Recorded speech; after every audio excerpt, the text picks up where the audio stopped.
శ్రీ గురుభ్యో నమ. సభాయ నమ. సభలో ఉన్న పెద్దలందరికీ నమస్కారం. చిరంజీవులు పిల్లలందరికీ ఆశీర్వచనం.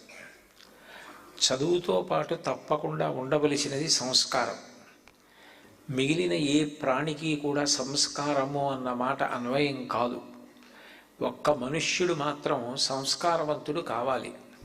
అది ప్రత్యేకించి విద్యార్థి దశలో చిన్నతనంలో విద్యని అభ్యసిస్తున్నప్పుడే సంస్కారమును నేర్చుకునే ప్రయత్నం చేస్తే ఆ వ్యక్తి సమాజానికి అంతటికీ కూడా ప్రయోజనకరంగా పరిణమిస్తాడు. అట్లా మంచి సంస్కారమును పొందాలి అంటే విలువలతో కూడుకున్న విషయముల గురించి అవగాహన ఉండాలి. భగవంతుడు ఎన్నో ప్రాణుల్ని సృష్టించాడు. మనం తెల్లవారి లేస్తే చూస్తూ ఉంటాం. మన కళ్ళ ఎదురుగుండానే కొన్ని వేల రకాల పక్షులు ఎగురుతూ ఉంటాయి.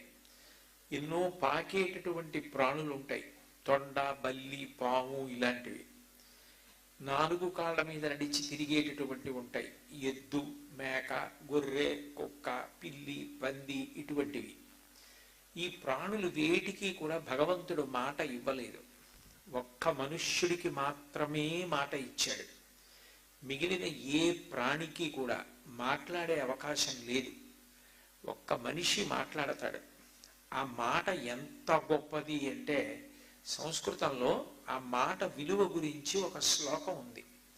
మీరు చిన్నపిల్లలు, మీరు ఈ శ్లోకాన్ని తప్పకుండా ధారణ చేసే ప్రయత్నం చెయ్యాలి. చేస్తే అది భవిష్యత్తులో మీకు ఎంతో ఉపయోగపడుతుంది.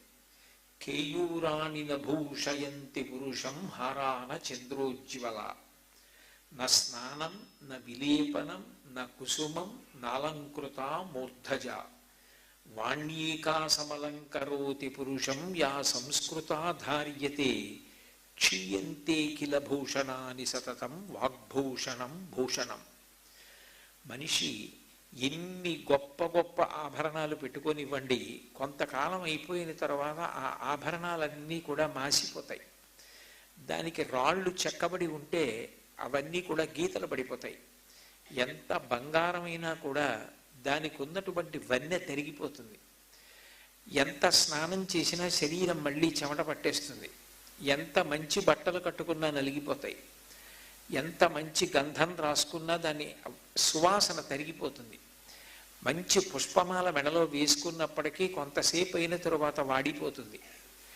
కానీ ఎప్పటికీ వాడనిది, ఎప్పటికీ కీర్తి తేగలిగినది, ఎంతమందినైనా స్నేహితుల్ని చేయగలిగినది, ఎంతమంది చేతనైనా అభినందనలు అందుకోవడానికి కారణమైనది, మన చుట్టుపక్కల ఉన్న వాళ్ళందరికీ కూడా శాంతిని ఇవ్వగలిగినది ఏది అంటే వాక్కు ఒక్కటే. మాట లాంటి భూషణం ఇంకొకటి ఉండదు. వాగ్భూషణం భూషణం. అది యా సంస్కృతాధార్యతే.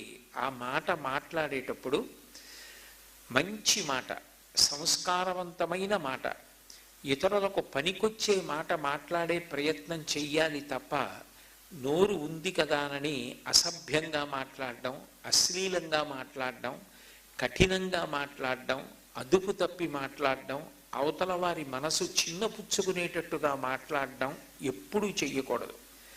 తనువున విరిగిన ఎలుగుల ననువుగ బుచ్చంగవచ్చు అతి నిష్ఠురతన్మనమున నాటిన మాటలు విని వెన్ని ఉపాయముల బెడలని అధిపా అంటాడు విదురుడు ఉద్యోగ పర్వంలో. ఒక బాణం పెట్టి కొట్టారనుకోండి, ఆ బాణపు ములుకు శరీరంలో ఉండిపోతే బాధ పెడుతుంది. వైద్యుడు వచ్చి ఆ ములుకు తొలగించేసి కట్టు కట్టాడనుకోండి, ఒక 4 రోజుల తర్వాత 5 రోజుల తర్వాత ఆ ములుకు వలన కలిగినటువంటి బాధ తొలగిపోయి గాయం పుడుకుపోతుంది. కానీ మీరు ఒక వ్యక్తిని అనకూడని మాట అన్నారనుకోండి, ఆ మాట వలన అతను జీవితాంతం బాధపడతాడు. ఒక మంచి మాట అవతల వ్యక్తిని ఎంత ఎత్తు ఎత్తాలో అంత ఎత్తు ఎత్తుతుంది. ఆయనకి అంత మంచి మార్గం చూపిస్తుంది. దుర్మార్గుణ్ణి కూడా సన్మార్గుడిగా మాటకి ఉన్నంత విలువ, మాటకున్నంత శక్తి ప్రపంచంలో 1000 శతఘ్నులకు కూడా ఉండదు. 1000 శతఘ్నులు పేలిస్తే ఎదురుగుండా ఉన్న కొంత ప్రాంతంలోనే సంక్షోభం జరుగుతుంది. ఒక్క మాట ఎంత సంక్షోభమైనా సృష్టించవచ్చు. ఒక్క మాట ఎంత గొప్ప చరిత్రనైనా తిరగరాసి అంత అభివృద్ధికి కారణం కావచ్చు. అందుకే అన్నిటికన్నా మనిషి విలువ తెలుసుకొని జాగ్రత్తగా వాడుకోవలసినది ఏదైనా ఉంటే అది మాట ఒక్కటే.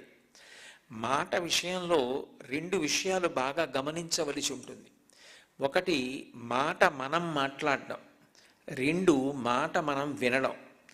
భగవంతుడు మాట్లాడడానికి ఒక్క నోరు ఇచ్చాడు, వినడానికి రెండు చెవులు ఇచ్చాడు. పైగా చెవుల మీద ఒక మంత్రం ఉంది వేదంలో, భద్రం కర్ణీభి శృణుయామ దేవాహ అని. మా చెవులు భద్రముగా ఉండుగాక అంటే మా చెవులు ఎప్పుడూ మంచి మంచి విషయాలు వింటూ ఉండాలి. ఎందుకనంటే వాక్కుని అగ్నిహోత్రంతో పోలుస్తారు. నిప్పు తీసుకొచ్చి, మంట తీసుకొచ్చి అక్కడ పెట్టి అందులో ఒక వస్తువుని పెట్టారనుకోండి, ఆ వస్తువు కాలిపోతుంది. ఎట్లాగైతే అగ్ని మంట వస్తువుని కాల్చేస్తుందో మాట అజ్ఞానాన్ని కాల్చేస్తుంది.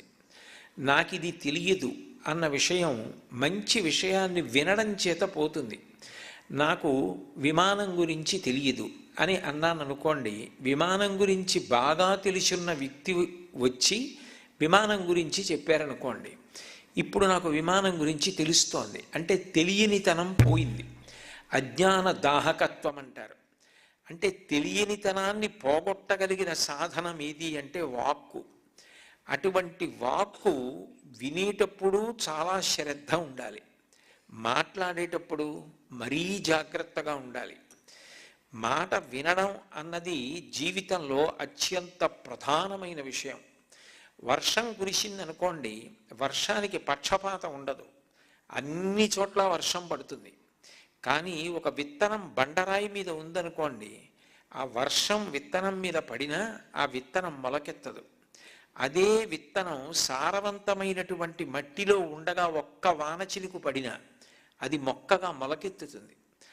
మాట వినడం కాదు, విన్న మాటని మనసులోకి తీసుకుని బాగా దాన్ని దృష్టిలో పెట్టుకొని శ్రద్ధతో జ్ఞాపకం పెట్టుకొని దాన్ని మన జీవితంలో ఆచరించడానికి ప్రయత్నించడం ఏదుందో అది గొప్ప విషయం.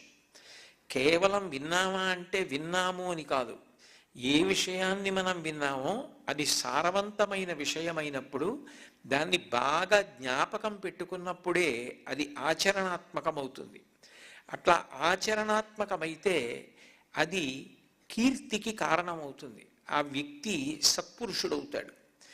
కాబట్టి మాట వినడం అంత గొప్ప, మాట మాట్లాడడం అంత గొప్ప.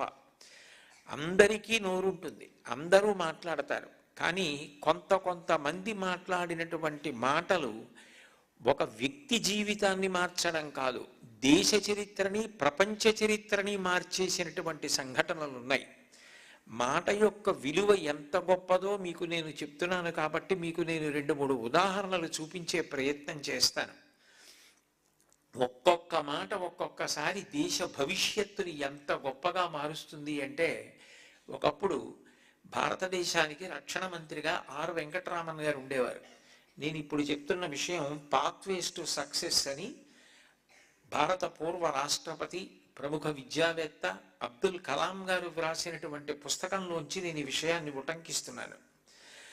ఒకప్పుడు ఆర్ వెంకటరామన్ గారు భారతదేశానికి రక్షణ మంత్రిగా ఉండగా త్రివిధ దళాధిపతులు అంటే నావికాదళం, వాయుదళం అంటే వైమానిక దళం, పదాతి దళం అంటే భూమి మీద యుద్ధం చేసేటటువంటి సైనికుల యొక్క అధిపతి, ఈ ముగ్గురి అధిపతులతోటి రక్షణ మంత్రి సమావేశం అవుతోంది.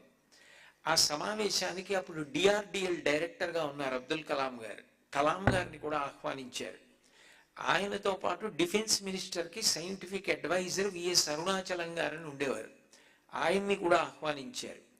వీళ్లతో పాటు ఆ రోజున సమావేశంలో క్యాబినెట్ సెక్రటరీ కృష్ణస్వామిరావు సాహెబ్ అని ఆయన కూడా ఉన్నారు. భారతదేశంలో ఉన్న పదవులలో అత్యంత ఉన్నతమైన పదవి ఏదైనా ఉంటే అది క్యాబినెట్ సెక్రటరీ. అటువంటి పదవిలో కృష్ణస్వామిరావు సాహెబ్ గారు ఉన్నారు. ఆయన రక్షణ మంత్రి గారి వెనకాతల కూర్చుని ఉన్నారు. ఆ సమావేశం జరుగుతుండగా అబ్దుల్ కలాం గారు, మనం ఉపగ్రహాలు తయారు చేయగలిగితే యుద్ధ రంగంలో స్వావలంబన సాధిస్తాం. మనం మరింత బాగా పోరాటం చేయడానికి మనకు అవకాశం ఉంటుంది. కాబట్టి మనం ఉపగ్రహాలు తయారు చేయాలి అని ప్రతిపాదించారు. ప్రతిపాదిస్తే సమావేశంలో ఉన్నటువంటి త్రివిధ దళాధిపతులు ఇప్పటికి చాలా డబ్బు ఖర్చు పెట్టారు, కానీ ఇప్పటికి ఒక్క ఉపగ్రహాన్ని తయారు చేయలేదు. కాబట్టి ఈ రంగంలో ఒక్క రూపాయి ఖర్చు పెట్టడం కూడా నిరర్థకం, ఒక్క ఖర్చు పెట్టవలసిన అవసరం లేదన్నారు. అరుణాచలం గారు ఏదో చెప్పబోయారు, డిఫెన్స్ మినిస్టర్, సైంటిఫిక్ అడ్వైజర్. కానీ ఆయన మాట కూడా త్రోసి రాజని త్రివిధ దళాధిపతులు కూడా ఈ రంగంలో ఇంకా ఖర్చు పెట్టడం కానీ ఉపగ్రహాల కోసం ప్రయత్నం చేయడం కానీ అనవసరం అన్నారు. కలాం గారు ఉపగ్రహాలు కలిపి ఒక్కలా తయారు చేస్తే ఎలా ఉంటుంది, ఇంటిగ్రేటెడ్ మిసైల్ సిస్టమ్ ఎలా చెయ్యొచ్చు అన్న దాని మీద వ్రాసుకుని వచ్చారు. ఆయన చదవబోయారు, కానీ త్రివిధ దళాధిపతులు అంత తీవ్రంగా తిరస్కరించడంతో ఆయన అయిపోయారు. ఆ తెచ్చిన కాగితాన్ని ఇక చదవడం ఇష్టం లేక ఆయన తాను తెచ్చుకున్న బ్యాగ్లో పెట్టేస్తున్నారు. ఆ సమయంలో కృష్ణస్వామిరావు సాహెబ్ గారు జోక్యం చేసుకున్నారు. నిజమే, ఇంతకు ముందు మనం ఉపగ్రహాల తయారీ కోసం ఎంతో ధనాన్ని ఖర్చు పెట్టిన మాట వాస్తవం, కానీ ఒక్క ఉపగ్రహం కూడా తయారవ్వలేదు. అది వేరు విషయం. కానీ ఇప్పుడు ఉన్నటువంటి నాయకత్వం, ఇప్పుడు ఉన్న శాస్త్రవేత్తలు చాలా పట్టుదలతో ఉన్నారు. ఎట్లాగైనా ఒక ఉపగ్రహం కాదు, సమిష్టిగా ఉపగ్రహాలు తయారు చేయాలి అని. ఇంత పటిమతో, ఇంత ఉత్సాహంతో వాళ్ళు ఉన్నప్పుడు మనం వాళ్ళని నిరుత్సాహపరచడం మంచిది కాదు. కాబట్టి తప్పకుండా వాళ్ళకి నిధులు ఇద్దామని ప్రతిపాదించారు. క్యాబినెట్ సెక్రటరీ అంతటి వారు ఆ మాట అంటే వ్యతిరేకించడం బాగుండదని త్రివిధ దళాధిపతులు ఊరుకున్నారు. ఆ మాట విన్న వెంకటరామన్ గారు, నిజమే, ఇంకొకసారి ప్రయత్నం చేద్దాం, నేను దీన్ని క్యాబినెట్ నోటుగా పంపిస్తానన్నారు. క్యాబినెట్కి నోటుగా పంపించారు. కేంద్ర మంత్రిమండలి అంగీకరించింది.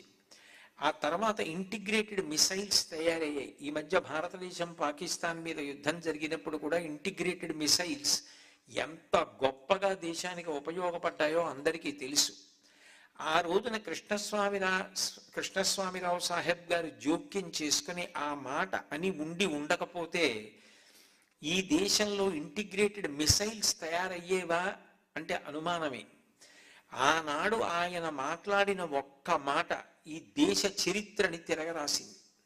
ఒక్కొక్క సందర్భంలో, ఒక్కొక్క పదవిలో, ఒక్కొక్క స్థాయిలో ఉన్న వ్యక్తి మాట్లాడిన ఒక్కొక్క మాట అంత విలువైనదై అంత గొప్ప స్థితికి తీసుకెడుతుంది.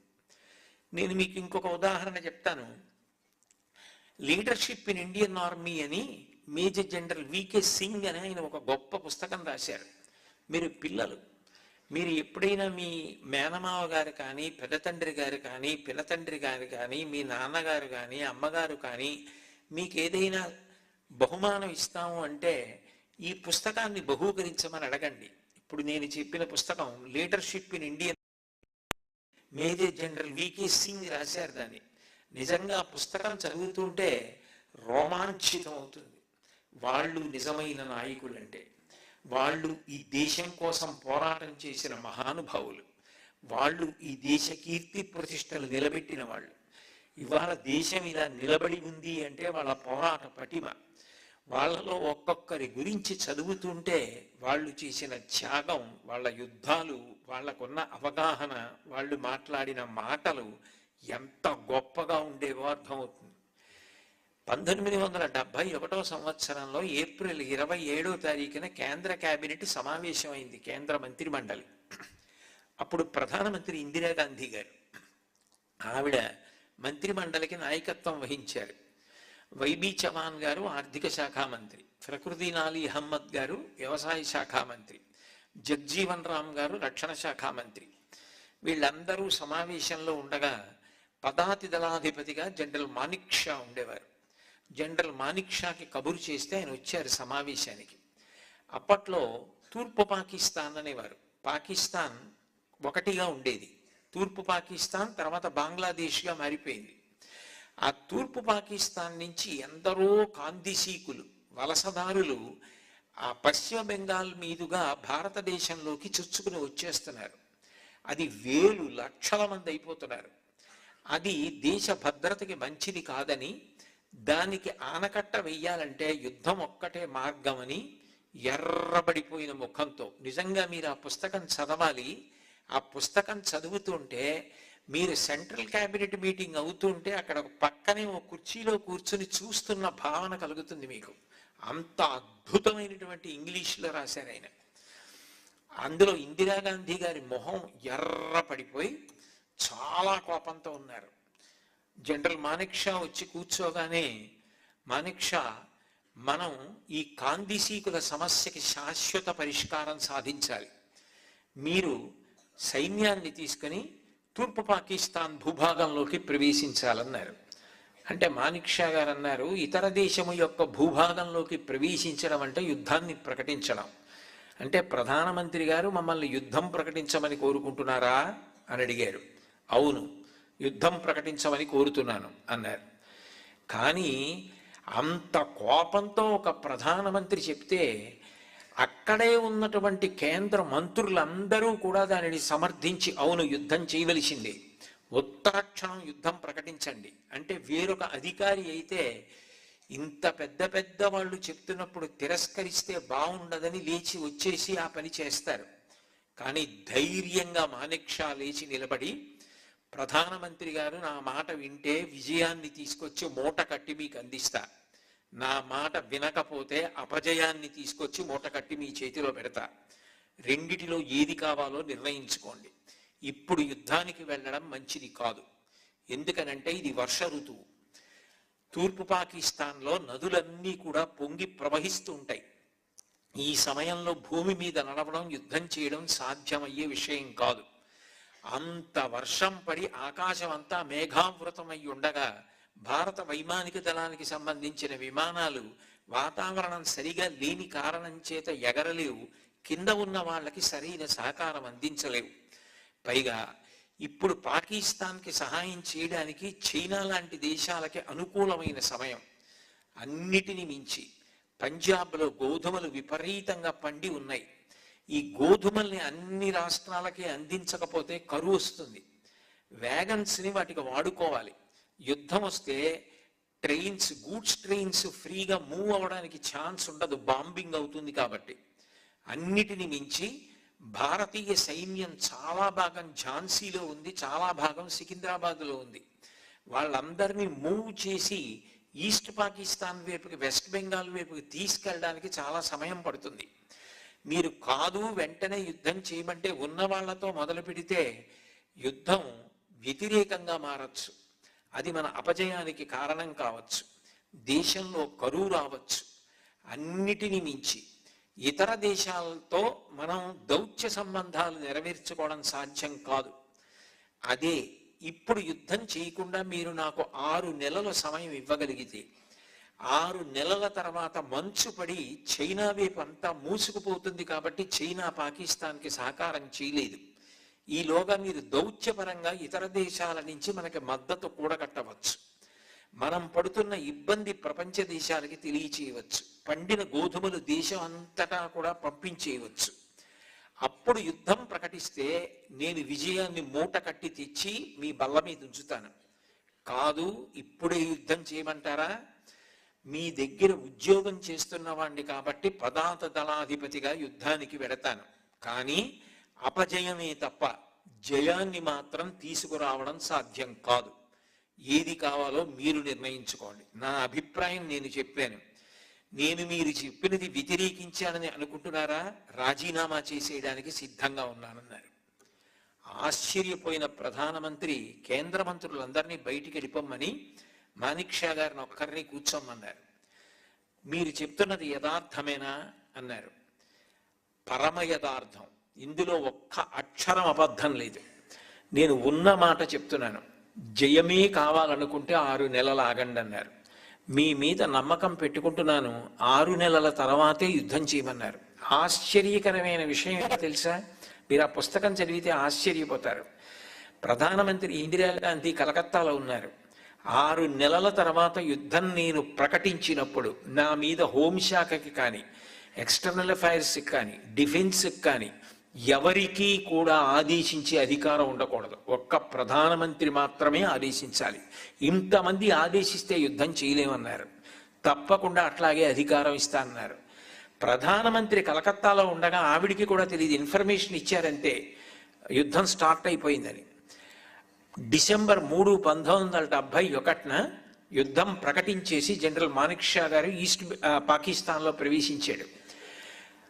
కొద్ది రోజులలోనే యుద్ధంలో అఖండ విజయాన్ని సాధించారు. సాధించి తూర్పు పాకిస్తాన్ బంగ్లాదేశ్గా అవతరించింది. భారతదేశానికి ప్రపంచ పటంలో ఎనలేని కీర్తి ప్రతిష్టలు వచ్చాయి.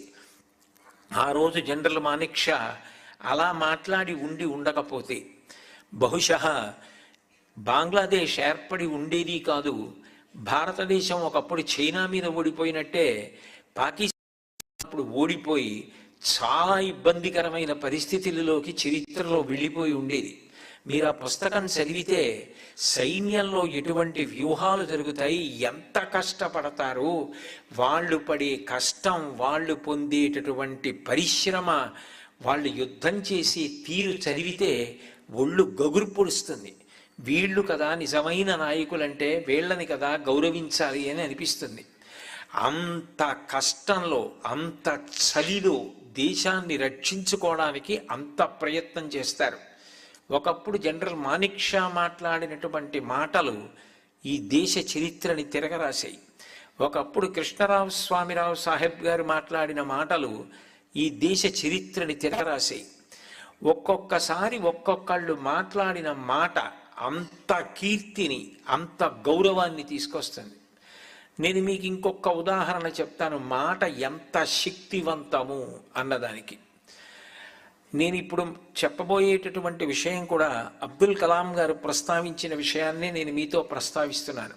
ఇందాక చెప్పినది నేను లీడర్షిప్ ఇన్ ఇండియన్ ఆర్మీ అన్న పుస్తకంలోంచి ఉటంకించాను. కలాం గారే ప్రత్యేకించి ఒక చోట ప్రసంగిస్తున్నప్పుడు చెప్పినటువంటి విషయం, పాత్వేస్ టు సక్సెస్ అన్న పుస్తకంలోంచే కోట్ చేస్తున్నాను నేను. ఇది కూడా ఆయన ఒక విషయాన్ని ప్రస్తావించారు. ఇండామిటబుల్ స్పిరిట్ అన్న పుస్తకంలో కూడా దీని గురించి లీలామాత్రంగా ప్రస్తావన చేశారు.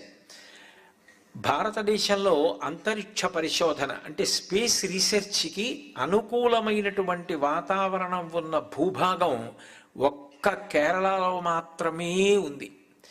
కేరళలో ఉన్నటువంటి ఒక ప్రత్యేకమైనటువంటి ఊళ్ళో మాత్రమే ఆ స్పేస్ రీసెర్చ్ స్టేషన్ కట్టడానికి అనుకూలమైనటువంటి పరిస్థితి తప్ప అది ఎక్కడ పడితే అక్కడ కట్టడానికి అవకాశం లేదు.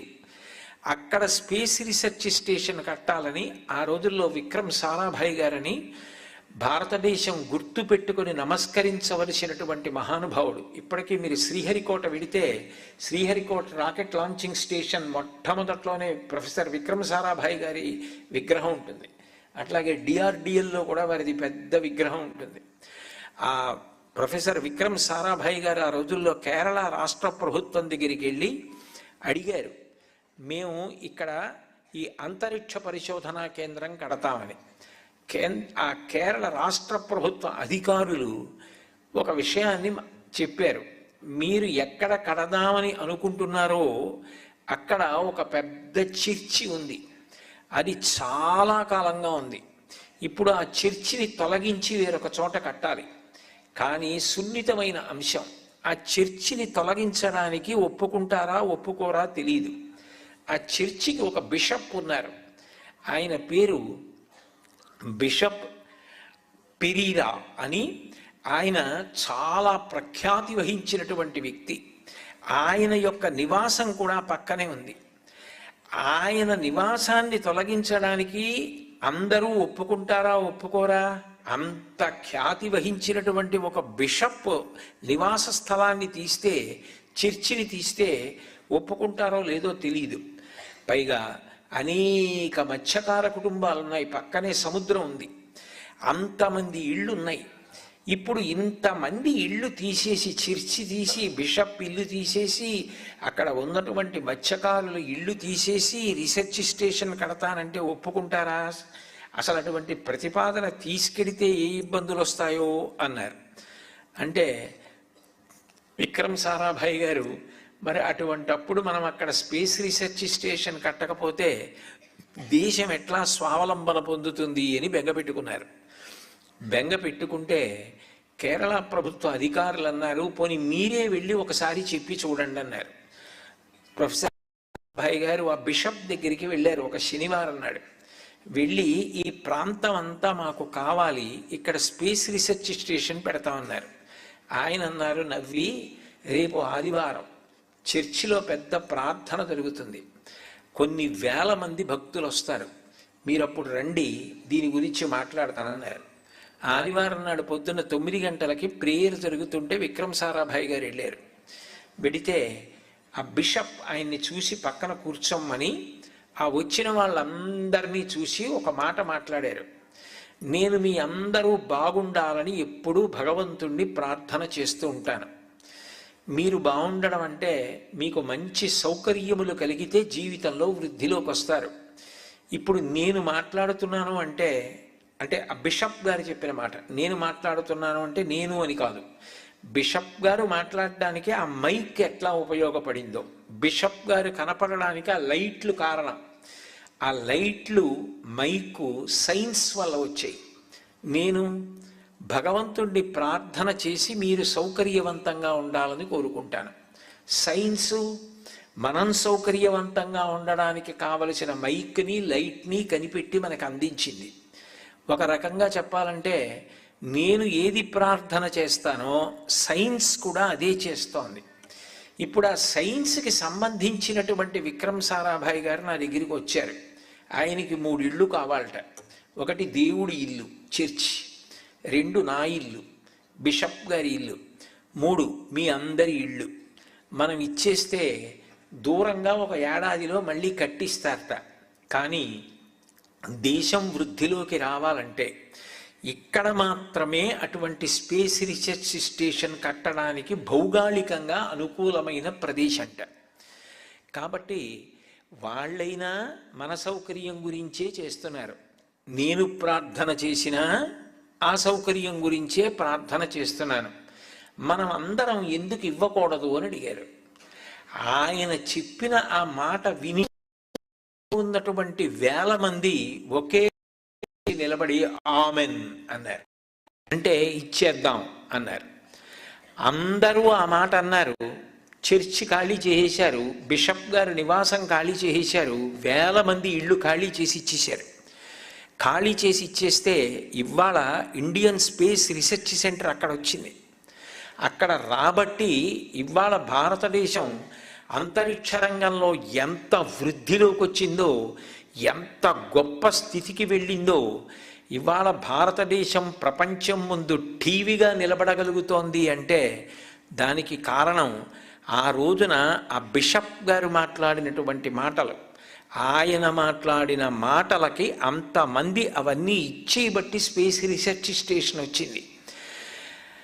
విశాల హృదయంతో సహృదయంతో మంచి మనుషుల గురించి మాట్లాడేటప్పుడు మంచిని ఆలోచించాలి తప్ప ఇతరత్రా ఏ సంకుచితమైన గోడలు అడ్డు రాకూడదు. ఆయన ఆ రోజు అంత మంచి మాట మాట్లాడారు. స్పేస్ రీసెర్చ్ స్టేషన్ వచ్చింది. ఒక మంచి మాట దేశ చరిత్రని తిరగరాసింది. చెడ్డ మాటల గురించి నేను ప్రస్తావించను. కఠినంగా మాట్లాడేవాళ్ళు, వదరి నోటికొచ్చినట్టు మాట్లాడేవారు, నేనున్న పదవి ఏమిటి, నేను మాట్లాడుతున్న మాట ఏమిటి, నా నోటి నుంచి వస్తున్న భాష ఏమిటి అన్నది అదుపు లేకుండా మాట్లాడేవారి గురించి మాట్లాడుకోవలసిన అవసరం ఉండదు. ఎవరి గురించి మాట్లాడుకోవాలి అంటే ఎవరు తమ మాట ద్వారా దేశ చరిత్రని తిరగరాశారో, ఎవరు తమ మాట ద్వారా దేశ ఖ్యాతిని నిలబెట్టారో వాళ్ళ గురించి మాట్లాడుకోవాలి. ఒకప్పుడు సైనికుల యొక్క కష్టం దేశానికి తెలియాలి, గ్రీన్ రివల్యూషన్లో రైతు కష్టం తెలియాలని అప్పటి ప్రధానమంత్రి లాల్ బహదూర్ శాస్త్రి గారు జై జవాన్ జై కిసాన్ అని నినాదం ఇచ్చారు. ఆ జై జవాన్ జై కిసాన్ నినాదం ఆ కాలంలో భారతదేశంలో సైనికుల పట్ల రైతుల పట్ల ఎంత ప్రేమని, ఎంత వాళ్ళ పట్ల వాత్సల్యాన్ని పెంచడానికి కారణమయ్యాయి. ఒక్క మాట ఎంత కీర్తి తీసుకొచ్చిందో, ఒక్క మాట ఒక్కొక్కసారి మాట మాట్లాడకుండా ఉండగలగడం కూడా చాలా కీర్తి తీసుకొస్తుంది. అదో ఆశ్చర్యం. మాట మాట్లాడకుండా ఉండగలిగిన మౌనం కూడా అంత కీర్తి తెస్తుంది. లాల్ బహదూర్ శాస్త్రి గారిని పిలిచి, కాశ్మీర్లో అల్లర్లు అవుతున్నాయి, అప్పటికి ఆయనకి ఏ పోర్ట్ఫోలియో లేని మినిస్టర్ లాల్ బహదూర్ శాస్త్రి గారు, మీరు వెళ్ళి సమస్యని చక్కబెట్టి రండి, కానీ మంచు బాగా పడుతూ ఉంటుంది, విశేషమైన మంచు, శరీరాన్ని కొరికేస్తుంది చలి, కాబట్టి మీరు ఉన్ని బట్టలు గట్టివి వేసుకుని వెళ్ళండి అని చెప్పారు నెహ్రూ గారు. కానీ లాల్ బహదూర్ శాస్త్రి గారు అట్లాగే నిలబడి ఉన్నారు. ఉంటే ఏమి తటపటాయిస్తున్నారని అడిగారు నెహ్రూ గారు. ఏమిటి శాస్త్రి గారు వెళ్ళడానికి సంకోచిస్తున్నారా ఏమని. శాస్త్రి గారు అన్నారు, నాకు ఈ జాకెట్ మాత్రమే ఉంది, ఈ చేతుల దగ్గర నుంచి గుండెలకు అడ్డుగా వేసుకునే జాకెట్ అదొక్కటే ఉంది, నాకు ఉన్ని కోట్ అది లేదు, కాబట్టి నేను ఈ జాకెట్తోనే వెళ్తానన్నారు. నెహ్రూ గారు లోపలికి వెళ్ళి తను కోటు తీసుకొచ్చి ఇచ్చారు. మీరు చాలా పొడుగ్గా ఉంటారు, నేను పొట్టిగా ఉంటాను అంటే శాస్త్రి గారు, నేను ఈ కోటు వేసుకుంటే మునిగిపోతానన్నారు. ఇలాంటి ఉలెన్ కోట్ వేసుకున్నప్పుడు మునిగిపోతేనే అందంగా ఉంటుంది, మీరు ఈ జాకెట్తో తట్టుకోలేరు, ఈ ఉలెన్ వెళ్ళండి అన్నారు. నెహ్రూ గారు ఇచ్చిన ఉలెన్ కోట్ వేసుకుని ఒక సెంట్రల్ మినిస్టర్, ఒక కేంద్ర మంత్రి తొడుక్కోవడానికి జాకెట్ తప్ప ఉలెన్ కోట్ లేని వ్యక్తి, హోమ్ మినిస్టర్ చేసిన వ్యక్తికి ఇల్లు లేదు. A home minister without a home అని రాసేవి పేపర్లో. అంతటి నిజాయితీపరుడు. నెహ్రూ గారి ఉలెన్ కోట్ వేసుకుని కాశ్మీర్ వెళ్ళి సమస్య పరిష్కరించి తిరిగి వచ్చి కాశ్మీర్లో మళ్ళీ నెహ్రూ గారికి కోట్ ఇచ్చారు. అటువంటి నాయకులు పుట్టిన భూమి. వాళ్ళు మాట్లాడిన మాటలు, మాట ఎంత విలువైనదో, మాట మాట్లాడేటప్పుడు ఎంత ఆలోచించి మాట్లాడాలో. 1,00,00,000 రూపాయలు పోయినా పర్వాలేదు, ఒక మాట నోటి నుండి రాకూడనిది కానీ జారిందా ఇక వెనక్కి తీయడం సాధ్యం కాదు. విడిచిపెట్టేసిన బాణాన్ని మీరు ఆపలేరు, వెయ్యని బాణాన్ని వెయ్యకుండా ఉండగలరు. మాట మాట్లాడేసిన తరువాత ఇక వెనక్కి తీయలేరు. అన్నిటికన్నా జాగ్రత్తగా ఉండవలసినది దేని విషయంలో అంటే మాట మాట్లాడడం విషయంలోనే. మాట అంత గొప్పది. అటువంటి మాటలు, పుల్లు మాటలు మాట్లాడడం, కఠినంగా మాట్లాడడం, అందరినీ ఏకవచన ప్రయోగం చెయ్యడం, ఇతరుల్ని విమర్శించడం, మనిషి ఎదురుగుండా లేకపోతే చాలు చాడీలు చెప్పడం, నేరాలు చెప్పడం, తక్కువ చేసి మాట్లాడడం, వాళ్ళల్లో మంచి గుణాలున్న చెడగుణాలుగా మార్చి మాట్లాడడం, ఇటువంటివి అలవాటు చేసుకోకండి. లాల్ బహదూర్ శాస్త్రి గారి జీవిత చరిత్ర చదవండి, అబ్దుల్ కలాం గారు రాసిన పుస్తకాలు చదవండి, ఇందాక నేను చెప్పినటువంటి లీడర్షిప్ ఇన్ ఇండియన్ ఆర్మీ లాంటి పుస్తకాలు చదవండి. మీరు ఆ పుస్తకాలు చదివితే ఓ మాట అంటే ఇట్లా ఉండాలా, ఇంత గొప్పగా మాట్లాడచ్చా, ఇంత అందంగా మాట్లాడాలా మనిషి, మాట మాట్లాడితే అవతల వారి మీద ఇంత మంచి ప్రభావం చూపించాలా అని మీకే అర్థమవుతుంది. మాట్లాడడం ఎంత గొప్పో, మాట్లాడేటప్పుడు పెంకితనం లేకుండా ఉండడం కూడా అంతే గొప్ప. అంటే మాట యందు కాఠిన్యం ఉండకూడదు, పారుష్యం ఉండకూడదు, అవతల వారి మనసు నొచ్చుకునేటట్టు మాట్లాడకూడదు. ఒకవేళ మీరు అవతల వారితో విభేదించవలసి, వాళ్ళు చెప్పింది మీకు అంగీకారయోగ్యం కాకపోవచ్చు, నేను మీరు చెప్తున్న దానితో అంగీకరించలేకపోతున్నాను, ఈ కారణం చేత నేను మీతో విభేదిస్తున్నాను అని మీరు సున్నితంగానే చెప్పచ్చు. అంతేకాని దానికి చాలా కఠినంగా మాట్లాడవలసిన అవసరం. ఈ దేశంలో ఒకప్పుడు ప్రముఖులు మాట్లాడిన మాటలు, ఆ ఉపన్యాసాలు మరునాడు దినపత్రికల్లో చదువుతుంటే అబ్బా ఏమి ఉపన్యాసాలు, ఎంత అద్భుతమైనటువంటి ప్రసంగాలు అనిపించేది. అంత గొప్ప గొప్ప మాటలు మాట్లాడేవారు, అంత అందంగా మాట్లాడేవారు. ఒక సంగీత విద్వాంసుడు మాట్లాడితే అలా ఉండేది, ఒక శిల్పి మాట్లాడితే అలా ఉండేది, ఒక సదస్సు జరిగితే అలా ఉండేది. అట్లా మాట్లాడడం మీరు ఈ వయస్సు నుంచి నేర్చుకోండి. ఇప్పటి నుంచి మీరు మాట విలువ తెలుసుకుని మాట్లాడడం నేర్చుకుంటే మీకు లోకమంతా స్నేహితులే. మీరు అందరితో మంచిగా మాట్లాడడం, మీరే ముందు పలకరించడం. పూర్వభాషీచ రాఘవ అంటారు రామాయణంలో. ఇతరులు మనని పలకరించేంత వరకు ఆగకుండా పరమ ప్రేమగా ఎవరైనా కనపడగానే మీరు పలకరించడం అలవాటు చేసుకోవడం. మనసు ప్రసన్నంగా ఉండడం, ముఖం ప్రశాంతంగా ఉండడం, ఎవరితోనూ కఠినంగా మాట్లాడకపోవడం. ఇతరులు మాట్లాడినా నవ్వి ఊరుకోగలగడం మీరు అలవాటు చేసుకున్నారనుకోండి, మీకు దాదాపు శత్రువు అన్న మాట ఉండదు. మీ పట్ల శత్రుత్వం పెట్టుకునే వాళ్ళు ఉండరు.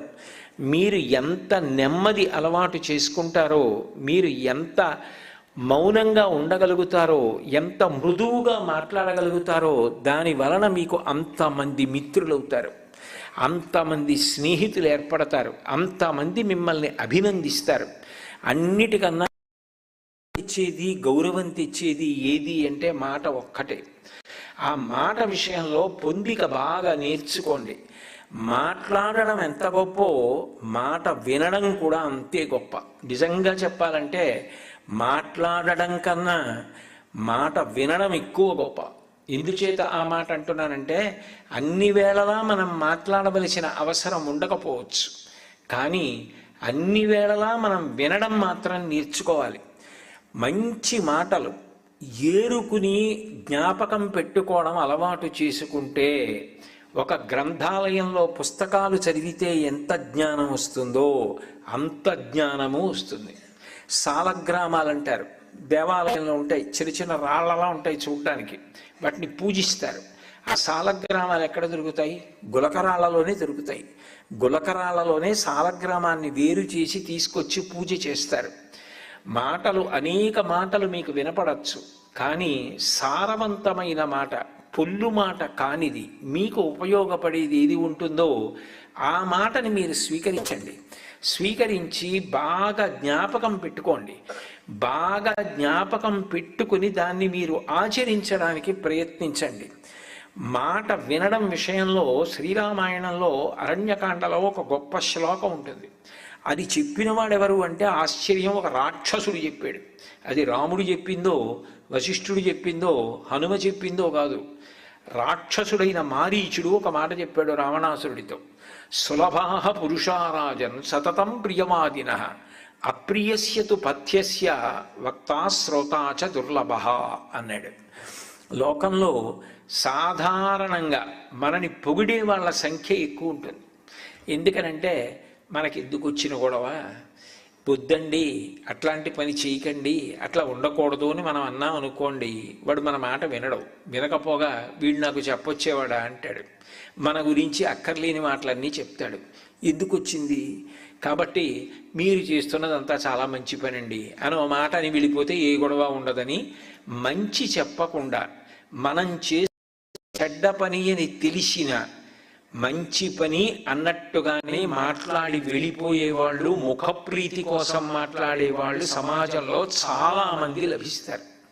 కానీ ఎవరో ఎక్కడో ఒక మహానుభావుడు ఉంటాడు. ఆయన మనం పాడైపోకూడదని, మనం ఏ విషయం తెలుసుకోవాలో, మనం ఏ విషయం చెయ్యకూడదో మనకి చెప్తాడు. అట్లా చెప్పేవాడు దొరకడు, అలా చెప్తే వినేవాడు దొరకడు. ఒకవేళ అలా చెప్పేవాడు అలా వినేవాడు దొరికాడు అనుకోండి, వాళ్ళిద్దరి మధ్య జరిగింది ఆ తర్వాత కొన్ని లక్షల సంవత్సరాలు చెప్పుకుంటారు. ఒక్క అగస్త్యుడు ఒక్క రాముడికి చెప్పిన ఆదిత్య హృదయం త్రేతాయుగంలో చెప్తే కలియుగం వరకు చెప్పుకుంటున్నాం. ఒక్క కృష్ణుడు అర్జునుడికి చెప్పిన భగవద్గీత ఇప్పటికీ చెప్పుకుంటున్నాం. ఒక్క పరీక్షిత్తుకి శుకుడు చెప్పిన భాగవతం ఇప్పటికీ చెప్పుకుంటున్నాం. యోగ్యుడైన వ్యక్తికి చెప్పినప్పుడు విన్నది ఏది ఉన్నదో అది చరిత్రలో అందరికీ పాఠంగా నిలబడిపోతుంది. అవతల వారు కొంచెం కఠినంగా మాట్లాడినా, అమ్మ మాట్లాడినప్పుడు కొద్దిగా కఠినంగా మాట్లాడచ్చు, కానీ అమ్మ మాట కాఠిన్యం వెనక మనం వృద్ధిలోకి రావాలన్న తాపత్రయం ఉంటుంది. నాన్నగారు మాట్లాడితే కొద్దిగా కఠినంగా ఉండొచ్చు ఒక్కొక్కప్పుడు, కానీ మనం వృద్ధిలోకి రావాలన్న ఆయన తాపత్రయం ఉంది. గురువు కఠినంగా మాట్లాడచ్చు, కానీ దాని వెనక గురువు గారి తాపత్రయం ఉంది. అది అర్థం చేసుకోవాలి. వినేటప్పుడు మనం ఈ మాట తప్పకుండా వినాలి, వినడమే కాదు దీన్ని జీవితంలో ఆచరణలోకి తెచ్చుకోవాలన్న తాపత్రయం ఉండాలి. పాము ఎక్కడెక్కడో తిరుగుతుంది, పుట్టల మీదకి కూడా ఎక్కి పాము బయటికి వచ్చి ముట్టి మీద అంటే ఆ ఎద్దు లేదా ఆవు గడ్డి తినే మూతికి చుట్టూ ఉన్న నల్లటి చర్మం ఉంటుంది, అది ఎద్దుకి ఆవుకి చాలా మృదువుగా ఉంటుంది. దాని మీద కానీ పాము కరిచింది అనుకోండి చచ్చిపోతుంది ఆవు కానీ ఎద్దు కానీ. అది తెలిసి కూడా పుట్ట మీద గడ్డి ఎక్కువ పెరిగిందని ఆవు వెళ్ళి గబగబ గబగబా పుట్ట మీద గడ్డి తినేసి వచ్చి నెమర వేసుకొని సాయంకాలానికి పాలు తయారు చేస్తుంది. తయారు చేసి ఒక్కసారి ఆ పొదుగు దగ్గరికి వెళ్ళి నీళ్లు చల్లి ఆ దూడ వచ్చి నోట్లో పెట్టుకొని చప్పరించి శిరాన్ని పొదుగులో గుద్దగానే పాలు వదిలిపెట్టేస్తుంది, ఇక వెనక్కి తీయడం రాదు. ఆవు అంత కష్టపడి పాలు వదిలిపెట్టేసినట్టే మీకోసం జీవితం అంతా తాపత్రయపడేటటువంటి తల్లి తండ్రి గురువు ఒక్కొక్కసారి ఏదైనా కఠినంగా మాట్లాడచ్చు, కానీ పుట్ట మీద పాలు తాగడం ప్రమాదకరంగా అనిపించినా పాలిచ్చిన ఆవుల వాళ్ళు మాట్లాడిన మాట కొంచెం కఠినంగా అనిపించినా దాని వెనక అమృతం లాంటి ఆవు పాల లాంటి మీ క్షేమాన్ని కోరే లక్షణం ఉంది, దాన్ని గ్రహించవలసి ఉంటుంది. అంతేకాని అమ్మ దెబ్బలాడింది, నాన్నగారు దెబ్బలాడారు, గురువుగారు దెబ్బలాడారు అని అఘాయిత్యాలకు వెళ్ళకూడదు.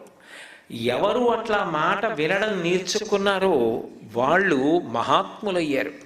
నేను మీకు ఒక ఉదాహరణ చెప్తాను. పుట్టపర్తి నారాయణాచార్యుల వారి గురించి మీరు విని ఉంటారు. ఆయనకి 14 భాషలు వచ్చు.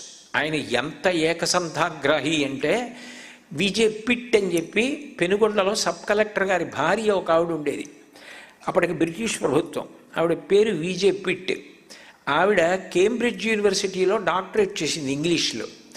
ఆవిడ భర్త గారితో కలిసి పెనుగొండ వచ్చింది ఆయన సబ్ కలెక్టర్గా ఉన్నప్పుడు. ఆవిడికి తెలుగు భాష నేర్చుకోవాలని చాలా మక్కువ. ఈ ఊళ్ళో తెలుగు చెప్పేవాళ్ళు ఎవరున్నారు అంటే పుట్టపర్తి నారాయణాచార్యులు గారిని తీసుకెళ్లారు. వసుచరిత్ర, మనుచరిత్ర, పారిజాతాపహరణం ఈ 3 ఆవిడ నేర్చుకున్నారు ఆయన దగ్గరే. ఆయన అన్నారు, మీకు నేను ఇవి నేర్పుతాను, నాకు జీతం వద్దు, నాకు ఇంగ్లీష్ నేర్పమన్నారు. నేర్పమంటే పుట్టపర్తి నారాయణాచార్యుల గారికి ఆ పిట్ గారు ఇంగ్లీష్ నేర్పారు.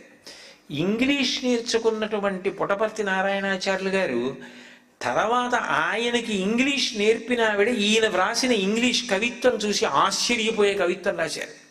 అందులో చిన్న చిన్నవి మన ఆకులు ఉంటాయి, లీవ్స్ ఇన్ ద విండ్ అని చెప్పి ఒక పొయిట్రీ ఉంది. అసలు ఆ లీవ్స్ ఇన్ ది విండ్ ఎంత గొప్ప స్టాంజాసో మీరు ఎప్పుడైనా చదవండి. అసలు ఎంత గొప్పగా వర్ణించాడు ఆయన. తెలుగులోనూ సంస్కృతంలోనూ వ్రాస్తే ఎట్లా వ్రాస్తారో ఇంగ్లీష్లో అటువంటి కవిత్వం రాశారు. ఆయన ఆవిడికి తెలుగు చెప్తే ఆవిడ తెలుగు నేర్చుకున్నా ఆవిడ దగ్గర ఇంగ్లీష్ ఆయన అంత బాగా నేర్చుకున్నారు. అలా ఎక్కడ దొరికితే అక్కడ ప్రతి పువ్వు మీద వాలి తుమ్మెద మకరందం తాగినట్టు పుట్టపర్తి నారాయణాచార్యులు వారికి అవకాశం వస్తే చాలు చదువుకుని 14 భాషలలో ప్రవీణుడయ్యారు. అంత ప్రవీణుడై అంత శారదా కటాక్షాన్ని పొంది అంత కవిత్వం చెప్పగలిగి అంత ధురీణుడైన వ్యక్తి ఒకప్పుడు ఒక పాఠశాలలో పనిచేస్తున్నప్పుడు తన మీద ఉన్నటువంటి ఒక అధికారి పెట్టినటువంటి ఇబ్బందులు తట్టుకోలేక ఆయన మానసికంగా చాలా కుంగిపోయి నేను ఆత్మహత్య చేసుకుంటాననుకొని ఉత్తర భారతదేశానికి వెళ్ళిపోయారు. ఆయన ఏదో హిమాలయాలకు వెళ్ళి చనిపోదాం అనుకున్నారు. హిమాలయాలకి వెడుతున్నారు. వెడుతుండగా అక్కడ స్వామి శివానంద కనపడ్డారు. కనపడి ఇన్ని పిలిచారు. ఇన్ని చూడగానే అనుమానం వచ్చి ఇతను ఏదో అఘాయిత్యం చేసుకోవడానికి వెళ్తున్నాడని పిలిచారు. నిజం చెప్పు, దేనికి వెడుతున్నావు అన్నారు. అటువంటి మహాత్ముడు ఆయనలో తేజస్సు తెలుస్తోంది, అబద్ధం ఆడకూడదని నేను ఇలా ఇబ్బందులు పడుతున్నాను, అందుకని ఆత్మహత్య చేసుకోవడానికి హిమాలయాల్లోకి వెడుతున్నానన్నారు. ఆయన ఏమీ అనలేదు, సరస్వతీ పుత్ర అన్నారంతే. అని నేను నిన్నేమన్నానో నీకు అర్థమైంది కదూ, సరస్వతీపుత్రుడంటే చదువుకున్నవాడివి, సాక్షాత్ సరస్వతీదేవికి వాడివి, కష్టం వస్తే తట్టుకుని 10 మందికి ఆదర్శంగా నిలబడవలసిన వాడివి. నువ్వే ఆత్మహత్య చేసుకుంటే ఇక మిగిలిన వాళ్ళకి నీకున్నటువంటి చదువు దేనికి ఆదర్శంగా పనికొచ్చినట్టు వెనక్కి వెళ్ళిపో అన్నారు. మళ్ళీ పెనుగొండ తిరిగి వచ్చారు. అగస్త్యేశ్వరాలయం అని దాని చుట్టూ తిరుగుతూ శివతాండవం అని అప్పటికప్పుడు రాశారు. ఆ తరువాతి కాలంలో ఏమిటి, ఇప్పటికీ కూడా పుట్టపర్తి నారాయణాచార్యులు గారి శివతాండవం అంటే అంత ప్రఖ్యాతి. ఆ తర్వాత ఆయన అందుకోని ఎత్తు లేదు, అంత ఎత్తుకి ఎదిగారు, అంత గొప్ప స్థాయికి వెళ్ళారు. ఆయన ఆ రోజున స్వామి శివానంద చెప్పిన మాట మనసులో పెట్టుకొని తిరిగి వచ్చి ఉండకపోతే, ఆయన మాట పుట్టపర్తి నారాయణాచార్యులు గారు విని ఉండకపోతే ఖచ్చితంగా ఆత్మహత్య చేశారు. కానీ స్వామి శివానంద మాట విన్న కారణం చేత తర్వాత ఇంచుమించు తెలుగులో 150 పుస్తకాలు రాశారు.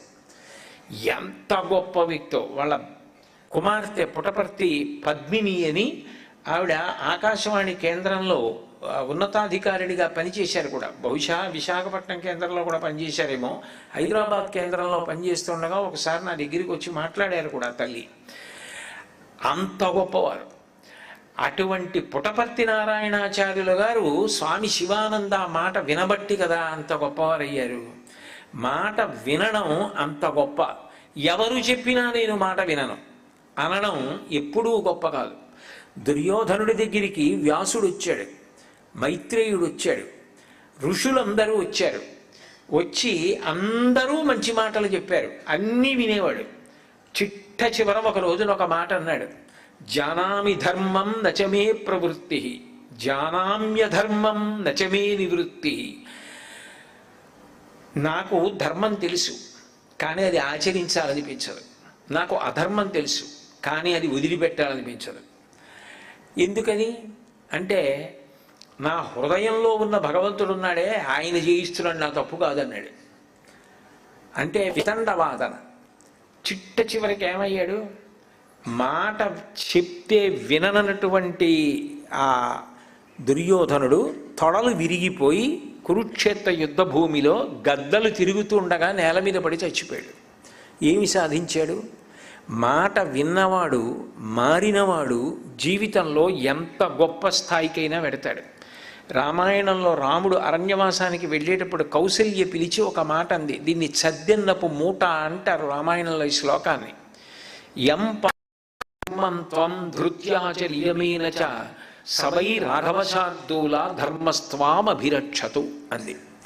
రామ, అరణ్యవాసానికి వెడుతున్నావు. ఎందుకు వెడుతున్నావు? మీ నాన్నగారిని సత్యమనందు నిలబెట్టడానికి, మీ నాన్నగారి కైకమ్మకి 2 వరాలు ఇచ్చినవి నిజం చేయడానికి వెడతానంటున్నావు. పుత్రుడిగా ఇది నీ ధర్మం అంటున్నావు, ధర్మం పట్టుకోవాలంటున్నావు. మంచిదే. ఇంతకాలం నువ్వు ధర్మం పరిపాలించావంటే రాజుగారి కొడుకువి, ఇంకో రాజుడివి. కాబట్టి అంతఃపురంలో కూర్చుని ధర్మాచరణ చేయడం తేలికే. కానీ ఇప్పుడు అరణ్యవాసానికి వెళ్ళిన తరువాత తినడానికి కూడా ఆహారం సరి అయింది దొరకకపోతే, చెట్టు కింద పడుకోవలసి వస్తే, క్రూర మృగాలు అరుస్తూ ఉంటే, హోరున వాన పడుతుంటే, అప్పుడు ఎందుకు పట్టుకున్న ధర్మం అనిపిస్తుంది. ఇవాళ ఏ ధర్మం పట్టుకుని ఇది నన్ను రక్షిస్తుందని చెప్తున్నావో, ఈ నమ్మకం నీకు అరణ్యవాసానికి వెళ్ళినప్పుడు ఎంత కష్టం వచ్చినా ఈ నమ్మకము చెదిరిపోకుండా ఇలాగే నిలబడాలి. ఇలా కానీ నీకు నిలబడగలిగితే రామ, నీ పేరు, నీ కథ చిరస్థాయి అవుతాయింది. తల్లి చెప్పిన మాట విన్నాడు. ఆ తర్వాత ఎన్ని కష్టాలు రానివ్వండి, అరణ్యవాసంలో ఎన్ని ఇబ్బందులు పడనివ్వండి, ధర్మం తప్పలేదు. రాముడే ధర్మం తప్పితే రామాయణంలో ఒక కాండ లేదు. వాలితో స్నేహం చేసి సుగ్రీవుడితో స్నేహం చేయకపోతే అసలు సుందరకాండ, యుద్ధకాండ లేవు. తిన్నగా వాలి చిటికేస్తే రావణాసురుడు సీతమ్మని తీసుకొచ్చి ఇస్తాడు. కానీ అధర్మంలో ఉన్నవాడితో నాకు స్నేహం ఏమిటని వాలిడి సంహరించి సుగ్రీవుడితో స్నేహం చేసుకున్నాడు. తల్లి చెప్పిన మాట విన్నాడు. మహాత్మా గాంధీ గారు దక్షిణాఫ్రికా వెడుతుంటే వాళ్ళ అమ్మగారు పిలిచి ఒక మాట చెప్పారు. మీరు కావాలంటే గాంధీ గారి జీవిత చరిత్ర చదవండి. అందులో ఒక మాట అన్నారు, నువ్వు నీ జీవితం మొత్తం మీద ఎవరైనా ఒక్క వ్యక్తికి ఉపకారం చేసి అతను బ్రతకడానికి నువ్వు కారణం కాగలిగితే నీ జీవితం సార్థక్యం అన్నారు. సచిన్ టెండూల్కర్ క్రికెట్లో బాగా అభివృద్ధిలోకి వస్తున్నటువంటి రోజుల్లో ప్రపంచ ప్రఖ్యాత క్రికెటర్ అయి ఆయన ఏ హోటల్లోనైనా స్టే చేసినప్పుడు ఆయన ఫోటోలు తీసుకోవడానికి, ఆయన మా హోటల్లో ఉన్నాడని చెప్పుకోవడానికి గర్వపడిపోయినటువంటి రోజుల్లో ఆయన్ని చూడడం కోసం, ఆయన బ్యాటింగ్ చూడడం కోసం టికెట్లు అమ్ముడుపోయినటువంటి రోజుల్లో క్రికెట్ గాడ్, ఆయనే క్రికెట్కి దేవుడు అని కీర్తి వహించినటువంటి రోజుల్లో తండ్రికి వెళ్ళి నమస్కారం చేస్తే తండ్రి చెప్పిన మాట ఏమిటో తెలుసా? టెండూల్కర్, నువ్వు ఎంత గొప్ప క్రికెటర్ అవుతావు అన్న దానికన్నా నువ్వు ఎంత గొప్ప పౌరుడివై 10 మంది చేత మన్నన పొందుతావన్నది తండ్రిగా నాకు కావాలని చెప్పారు. ఆ మాట టెండూల్కర్ జీవితంలో మర్చిపోలా. బొంబాయిలో ఆయన ఇల్లు కట్టుకునేటప్పుడు ఒక లెటర్ వ్రాసి సంతకం పెట్టి ఆ వీధిలో ఉన్న ప్రతి ఇంటికి పట్టుకెళ్ళి ఇచ్చాడు. నేను టెండూల్కర్ అనబడే వ్యక్తిని మీ వీధిలో ఇల్లు కట్టుకుంటున్నాను. నేను ఇల్లు కట్టుకుంటున్న కారణం చేత పెద్ద పెద్ద శబ్దాలు వస్తాయి, అప్పుడప్పుడు యంత్రాలు వాడవలసి వస్తుంది. దీనివల్ల మీ అందరికీ కొంత ఇబ్బంది కలుగుతుంది, ధూళి రేగుతుంది, అది మీ ఇళ్ల మీద పడుతుంది, మీ అందరికీ ఇబ్బంది కలుగుతుంది. కానీ నేను మీతో పాటు కలిసి జీవించడానికి, ఈ సందులో ఇల్లు కట్టుకోవడానికి అవకాశం ఇచ్చి నా వల్ల మీకు కలిగే కష్టాన్ని ఓర్చవలసిందిగా ప్రార్థిస్తున్నానని ప్రతి ఇంటికి పట్టుకెళ్ళి letter. Tendulkar, is not just an ordinary cricketer. అది తండ్రి గారు చెప్పినటువంటి మాట గుర్తు పెట్టుకొని అంత గొప్పగా ప్రవర్తించాడు.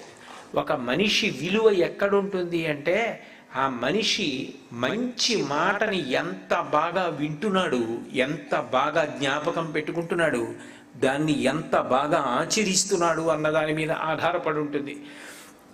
అందరూ కలెక్టర్లు కాలేకపోవచ్చు, అందరూ సూపరింటెండెంట్ ఆఫ్ పోలీస్ కాలేకపోవచ్చు, అందరూ మంత్రులు కాలేకపోవచ్చు, అందరూ పెద్ద పెద్ద పదవులు పొందలేకపోవచ్చు. కానీ మనిషికి కీర్తి కేవలం పదవి వల్ల మాత్రమే వస్తుంది అనుకుంటే పొరపాటు. మనిషికి కీర్తి మనిషి యొక్క శీలం వల్ల వస్తుంది. ఆ మనిషి ఎంత బాగా మాట్లాడతాడు, ఎంత బాగా వింటాడు అన్నది ప్రధానమైన విషయం.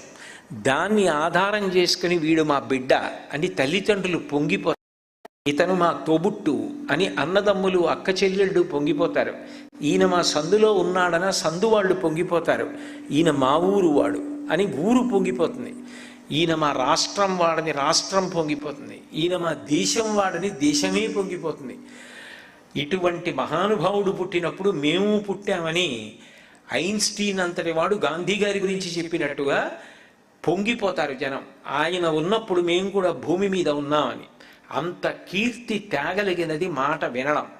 మాట వినడం గుర్తు పెట్టుకుని ఆచరించేటప్పుడు అంత ధైర్యంగా ఉండడం. ఇండామిటబుల్ స్పిరిట్ అన్న పుస్తకంలోనే అబ్దుల్ కలాం గారు అబ్దుల్ ఖాదిర్ అని ఒక మహమ్మడన్ ప్రొఫెట్ గురించి రాశారు. అబ్దుల్ ఖాదిర్ అని ఆయన చాలా చిన్న పిల్లవాడిగా ఉన్నప్పుడు గొర్రెలు మేపుతున్నప్పుడు అరాఫత్ మౌంటైన్స్ నుంచి కొంతమంది ఈ భగవద్భక్తులు బయలుదేరి రావడం చూశాడు. వాళ్ళ వంక చూస్తూ ఉండగా అకస్మాత్తుగా ఆయనకి ఒక మాట వినపడింది. నువ్వు ఇంత గొప్ప మనిషి జన్మ ఎత్తింది ఇలా గొర్రెలు కాసుకుంటూ బ్రతకడానికా అని వినపడింది. ఆయనకి ఏదో భయం వేసింది. నా జీవితం అంతా వృధా అయిపోతోందా? పొద్దున్నే గొర్రెల్ని తోలుకురావడం, గొర్రెల్ని మేపడం, గొర్రెల్ని ఇంటికి తీసుకెళ్ళడం, ఇంతేనా అని పరిగెత్తుకుంటూ ఇంటికి వెళ్ళాడు. తండ్రి లేడు, తల్లి ఉంది ఇంట్లో. తల్లి కాళ్ళకి నమస్కారం పెట్టి, అమ్మ నేను సత్యం తెలుసుకోవడానికి వెళ్ళిపోతున్నాను అన్నాడు. ఎక్కడికి వెళ్ళిపోతావు అంది. అమ్మ సత్యము ఎక్కడికి వెళ్ళిన తరువాత ప్రబోధము చేత ఇరుకలోకి వస్తుందో అటువంటి పట్టణానికి, అదిగో అరాఫత్ పర్వతాల మీద భక్తులందరూ వస్తున్నారే, అక్కడికి నేను వెళ్ళిపోతానమ్మా, వాళ్ళని అడుగుతాను ఎక్కడికి వెళ్ళారో, ఎక్కడ నేర్చుకుని వస్తున్నారో అక్కడికి వెడుతున్నానన్నాడు. తల్లి ఒక్క క్షణం ఆగంది. లోపలికి వెళ్ళి 40 బంగారు దీనార్స్ అంటే నాణేలు తీసుకొచ్చింది. ఇది నీ వంతుగా వచ్చేటటువంటి ఆస్తి, దీన్ని నీ కోటు లోపల పెట్టి కుడుతున్నాను 40 బంగారు నాణేలు. కానీ నేను నీకు చెప్పేది 3 విషయాలు చెప్తాను, గుర్తుపెట్టుకో. Feel truth, speak truth, propagate truth. సత్యాన్ని మాత్రమే అనుభవించు, సత్యమును మాత్రమే ప్రచారం చేయి, సత్యమే మాట్లాడు, ఇది తప్పనని నాకు ప్రమాణం చెయ్యండి. తల్లికి ప్రమాణం చేసి అబ్దుల్ ఖాదిర్ బయలుదేరాడు. ఎడారిలో కొంత దూరం వెళ్ళేటప్పటికీ దారి దొంగలు గుర్రాల మీద వచ్చారు. వచ్చి అందరి దగ్గర ఉన్నది దోచుకుంటుంటే అందరూ పారిపోతున్నారు. ఖాదిర్ దగ్గరికి వచ్చారు. చిన్న పిల్లవాడు. ఏమిరా నీకు భయం లేదా అని ఒక దొంగ అడిగాడు. నాకు భయం లేదన్నాడు. నీ దగ్గర ఏం లేదా అన్నాడు. ఉండకపోవడమే 40 బంగారు నాణేలు ఉన్నాయన్నాడు.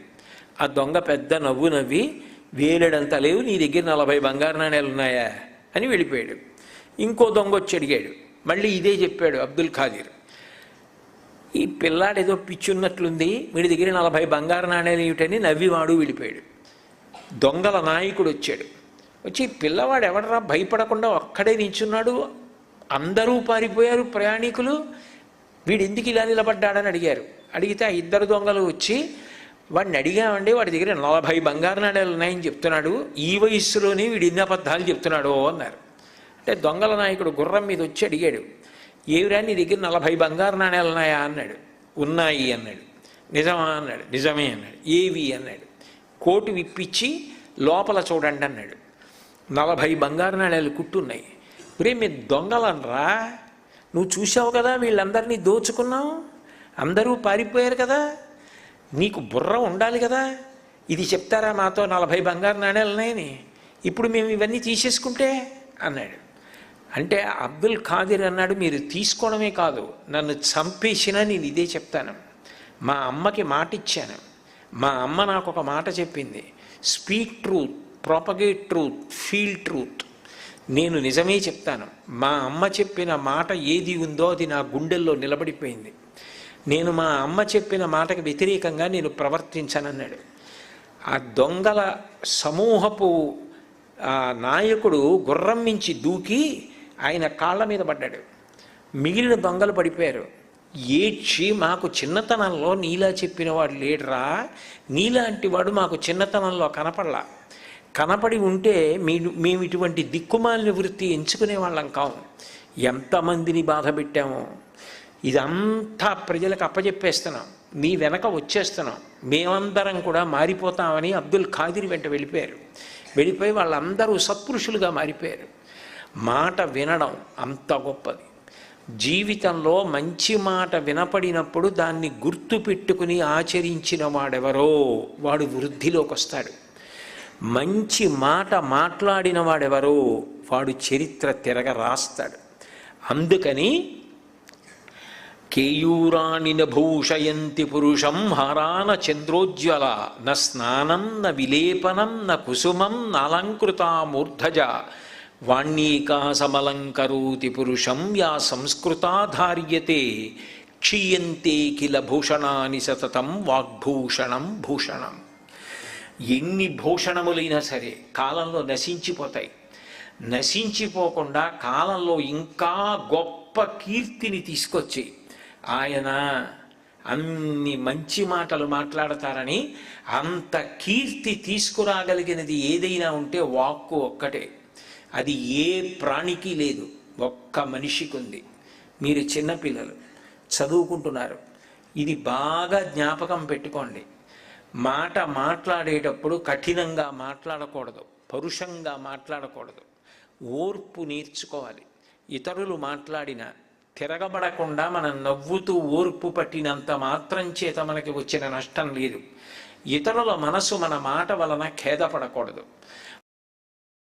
ఎక్కడ వినపడినా తప్పకుండా మాట వినే ప్రయత్నం చెయ్యాలి, జ్ఞాపకం ఉంచుకోవాలి, ఆచరణాత్మకం చేసుకోవాలి. దానిని మనం పాటించాలి. అప్పుడు వృద్ధిలోకి వస్తాం.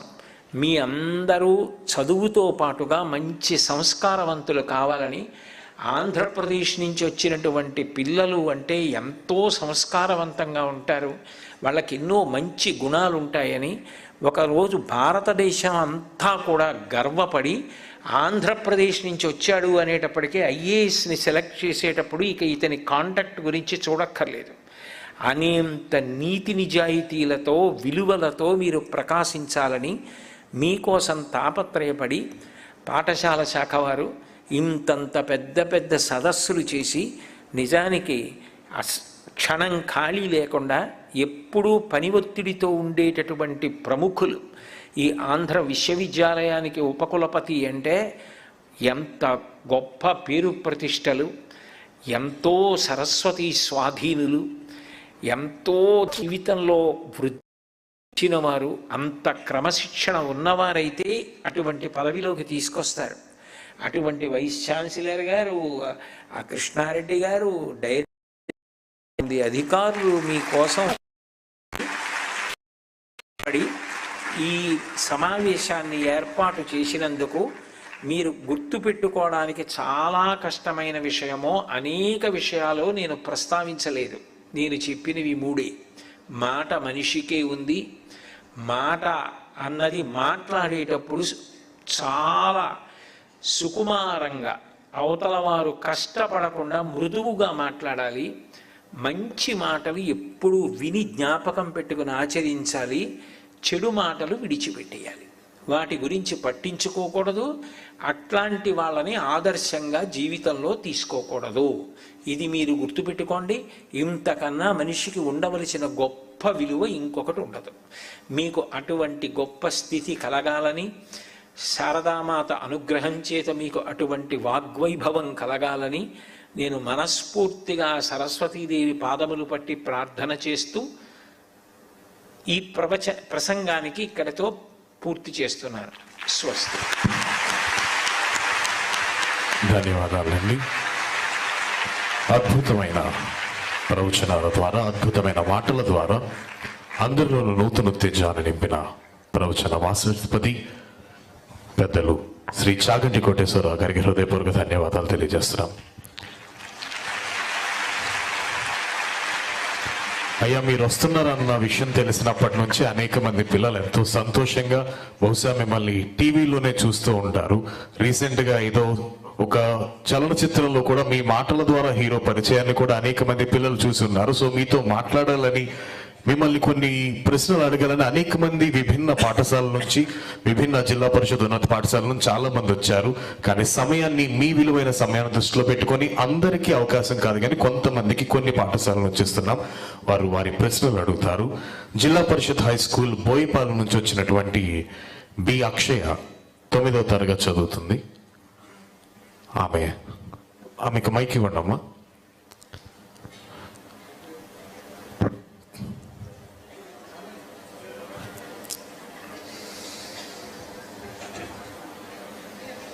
జిల్లా పరిషత్ ఉన్నత పాఠశాల బోయిపాలెం. తల్లి చూడమ్మ పనిచేస్తున్నది. Very good.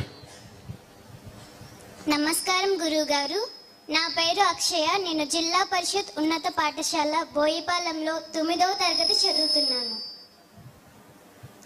గురువు గారు, నా సందేహం ఏమనగా, క్రమశిక్షణలో చాలా ముఖ్యమైనది ఏమిటి గురువు గారు? దయచేసి వివరించండి. ధన్యవాదాలు గురువు గారు. చాలా సంతోషం తల్లి. క్రమశిక్షణ అన్న మాటకు అర్థం ఏమిటంటే, ఒక పద్ధతి అయినటువంటి జీవన విధానాన్ని కలిగి ఉండడం. నీకు బాగా అర్థమయ్యేటట్టుగా చెప్పాలంటే దాని గురించి ఎక్కువ విశదీకరించకుండా నేను ఒక్క ఉదాహరణ చెప్తాను. నదిలోనూ నీళ్లు ప్రవహిస్తాయి, కాలవలోనూ నీళ్లు ప్రవహిస్తాయి.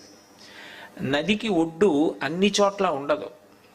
అన్ని చోట్ల నదికి ఒడ్డు ఉంటుంది, పెద్ద పెద్ద ఎత్తుగా ఒడ్డు ఉంటుందని చెప్పడం సాధ్యం కాదు. అందుకే నదికి వరదలు వస్తాయి. కానీ కాలవ ఎంత దూరం ఉన్నా రెండు వైపులా ఒడ్డు ఉంటుంది. కాలవ నదిని చూసి నీకు ఒడ్డు లేదు, అందుకని అప్పుడప్పుడు హాయిగా బయటికి వచ్చేస్తాయి నీళ్లు, నీ ఇష్టం వచ్చినట్టు సంతోషంగా ఉంటావు, నాకు ఎంత దూరం వెళ్ళినా ఈ ఒడ్లే అని ఏడ్చిందనుకో, అప్పుడు నది అంటుంది, పిచ్చిదానా, నా యందు ఉన్న నీళ్లు ఎక్కువ, కొన్ని పొర్లిపోయినా ఇబ్బంది లేదు, కానీ నీ యందు ఉన్న నీళ్లు పరిమితం. నీకు ఒడ్లు లేకపోతే నీళ్లు మిగిలే అవకాశం ఉండదు. అసలు నిన్ను కాలవ అన్నప్పుడు పిలవరు. ఒడ్లు ఉన్నాయి కాబట్టి నీలో ఉన్న నీళ్లు వ్యవసాయానికి తాగడానికి పనికొస్తున్నాయంటుంది. క్రమశిక్షణ కూడా కాలవలా ఉండడం అంటే ఏది చెయ్యకూడదో అది చేయకుండా ఉండడం, ఏది చెయ్యాలో అది చెయ్యడం. ఆ క్రమశిక్షణలో చాలా చాలా ప్రధానమైన విషయం, మీరు చిన్నతనం నుంచి బాగా నేర్చుకోవలసిన విషయం ఏది అంటే సమయపాలన. ఏ విషయం కన్నా గొప్పది ఏది అంటే సమయం, టైం. ఒక అలారం క్లాక్కి నిజానికి ప్రాణం ఉండదు. అది నేను తెల్లవారుజామున 4 గంటలకి లేవాలి అని టైం సెట్ చేసి పెట్టుకున్నాను అనుకోండి, అది నిద్రపోదు. 4 అయ్యేటప్పటికి గంట కొడుతుంది, నువ్వు లే లే లే అని. నేను మళ్ళీ దాన్ని నోరు నొక్కేసి పడుకున్నాను అనుకోండి, అది ఏం చేస్తుంది? 4 పెట్టుకున్నావంటే దాని అర్థం ఏమిటి? నువ్వు 4 లేస్తే తప్ప ఆ రోజు కార్యక్రమాలు పూర్తి చెయ్యలేవని గుర్తు. నువ్వు లేవాలి, నువ్వు ఏ పనులు చెయ్యాలో ప్రణాళిక చేసుకోవాలి. చేసుకుని ఆ పని చేసేటప్పుడు నిన్ను ఆకర్షించే ఉంటాయి, భయపెట్టే ఉంటాయి. ఏదో టీవీలో వస్తుందనుకో, అది చూస్తూ కూర్చున్నా నీ పని పాడైపోతుంది. నువ్వు ఏదో అక్కర్లేని భయానికి లోనైనా నువ్వు చేయవలసిన పని చేయలేవు. అలా చిన్నతనం నుంచి అలవాటు చేసుకోవలసింది ఏది అంటే టైం అన్నదానికి చాలా ఇవ్వడం. ఎంతసేపు అదే చెయ్యాలి. చెయ్యడం గొప్ప కాదు. పుస్తకాలు సర్దుకోవడం అంటే గంట సేపు సర్దుకోవడం, ముఖం కడుక్కోమంటే అరగంట సేపు కడుక్కోవడం, స్నానానికి వెడితే 2 గంటలు కూర్చోవడం, అమ్మ వచ్చే ముఖం కడుక్కున్నావా, స్నానం చేశావా, పలహారం చేశావా, పుస్తకాలు సర్దావా అని అమ్మ అరవవలసిన అవసరం ఉండకూడదు. ఏది ఎంతసేపు చెయ్యాలో అంతసేపే చేసి ఏ సమయానికి ఏది పూర్తి చెయ్యాలో అది పూర్తి చెయ్యడమే క్రమశిక్షణలో గుండెకాయ లాంటి లక్షణం. దేశకాలానువృత్తిశ్చ నయశ్చ నయ పండిత. మాట్లాడమన్నారు కదా అని నేను నాకు ఇచ్చిన సమయంలో మాట్లాడాలి తప్ప నేను చాలా మాట్లాడగలనని 3 గంటలు మాట్లాడకూడదు. ఎంతసేపు మాట్లాడమన్నారో అంతసేపు మాట్లాడాలి. ఏ పని ఎప్పుడు చెయ్యాలో అప్పుడు చెయ్యాలి. కర్తవ్యమకృతం కార్యం సతామన్యముదీరయేత్ అంటారు వాల్మీకి మహర్షి. చెయ్యడం గొప్ప కాదు, చెయ్యవలసిన సమయానికి చేయడం గొప్ప. కాబట్టి సమయపాలన. నేను గంట చదువుకోవాలంటే గంటను చదువుకోవాలి, అంతేగాని ఇతర విషయం మీదకి దృష్టి వెళ్ళకూడదు. తింటున్నాను, తినడం మీద దృష్టి ఉండాలి. ఇంతసేపు ఆ సమయంలో పూర్తి చేయాలి. ఇన్ని గంటలకి పాఠశాలకు వెళ్ళాలి, ఏ ఒక్కరోజు 1 నిమిషం ఆలస్యం అవడానికి వీల్లేదు. ఖచ్చితంగా ఇన్ని గంటలకి అంటే అన్ని గంటలకి వెళ్ళడం మీదే దృష్టి ఉండాలి. సమయపాలన అలవాటు లేనివాడు జీవితంలో చాలా చెయ్యలేడు. సభకి సమయానికి వెళ్ళడు, సమయానికి వినడు, సమయానికి కూర్చోడు, సమయానికి చెయ్యడు, ఎవరు నమ్మరు. ఎందుకంటే ఆయన రారండి అలా అంటారు, ఆయన వేళపట్టును రారు అంటారు. ఏదైనా సరే సమయపాలన చెయ్యడం అత్యంత ప్రధానం జీవితంలో. అది బాగా అలవాటు చేసుకో. మిగిలిన వాళ్ళు భయపడతారు, అమ్మో ఆ అమ్మాయి టైం అంటే టైం వచ్చేస్తుంది మనం వెళ్ళాలంటారు. నువ్వు రేపు పొద్దున ఆఫీసర్ అయితే నీ దగ్గర పనిచేసే వాళ్ళు భయపడతారు, ఆయన టైంకి ఆ అమ్మాయి టైంకి వస్తుంది చూస్తుందని. టైమ్లీనెస్, టైం పాటించడం అన్నది అంత ఇంపార్టెంట్. అది నేర్చుకో, డిసిప్లిన్ మిగిలిందంతా అదే వచ్చేస్తుంది. ఇంజన్ కరెక్ట్గా వెళితే ట్రాక్ మీద కంపార్ట్మెంట్స్ అన్నీ వెళ్ళిపోతాయి. టైం పట్టుకోవడం వచ్చేస్తే మిగిలిన డిసిప్లిన్ అంతా వచ్చేస్తుంది. ఏమ్మా? ధన్యవాదం గురుగారు. ధన్యవాదాలు గురుగారు. మరొక పాఠశాల గ్రేటర్ విశాఖ మున్సిపల్ కార్పొరేషన్ పాఠశాల మల్కాపురం నుంచి డి పవన్ కుమార్ 9వ తరగతి. ఎక్కడున్నారమ్మా? నమస్కారం గురువు గారు. అయ్యప్పైనా. నా పేరు డి పవన్ కుమార్, ఉన్నత పాఠశాల మల్కాపురంలో 9వ తరగతి చదువుకుంటున్నాను గురువు గారు. నా సందేహం ఏమనగా గురువు గారు, చదువు పట్ల శ్రద్ధ పెంచుకోవడం ఎట్లా గురువు గారు? దయచేసి నాకు వివరించండి గురువు గారు. చాలా సంతోషం. నువ్వు 1కి 10 మాటలు గురువు గారు గురువు గారు గురువు గారు అని అంత ప్రేమగా పిలవడమే నాకు ఎంతో సంతోషంగా ఉంది. ఏదైనా దాని విలువ తెలిస్తే దాని మీద శ్రద్ధ పెరుగుతుంది.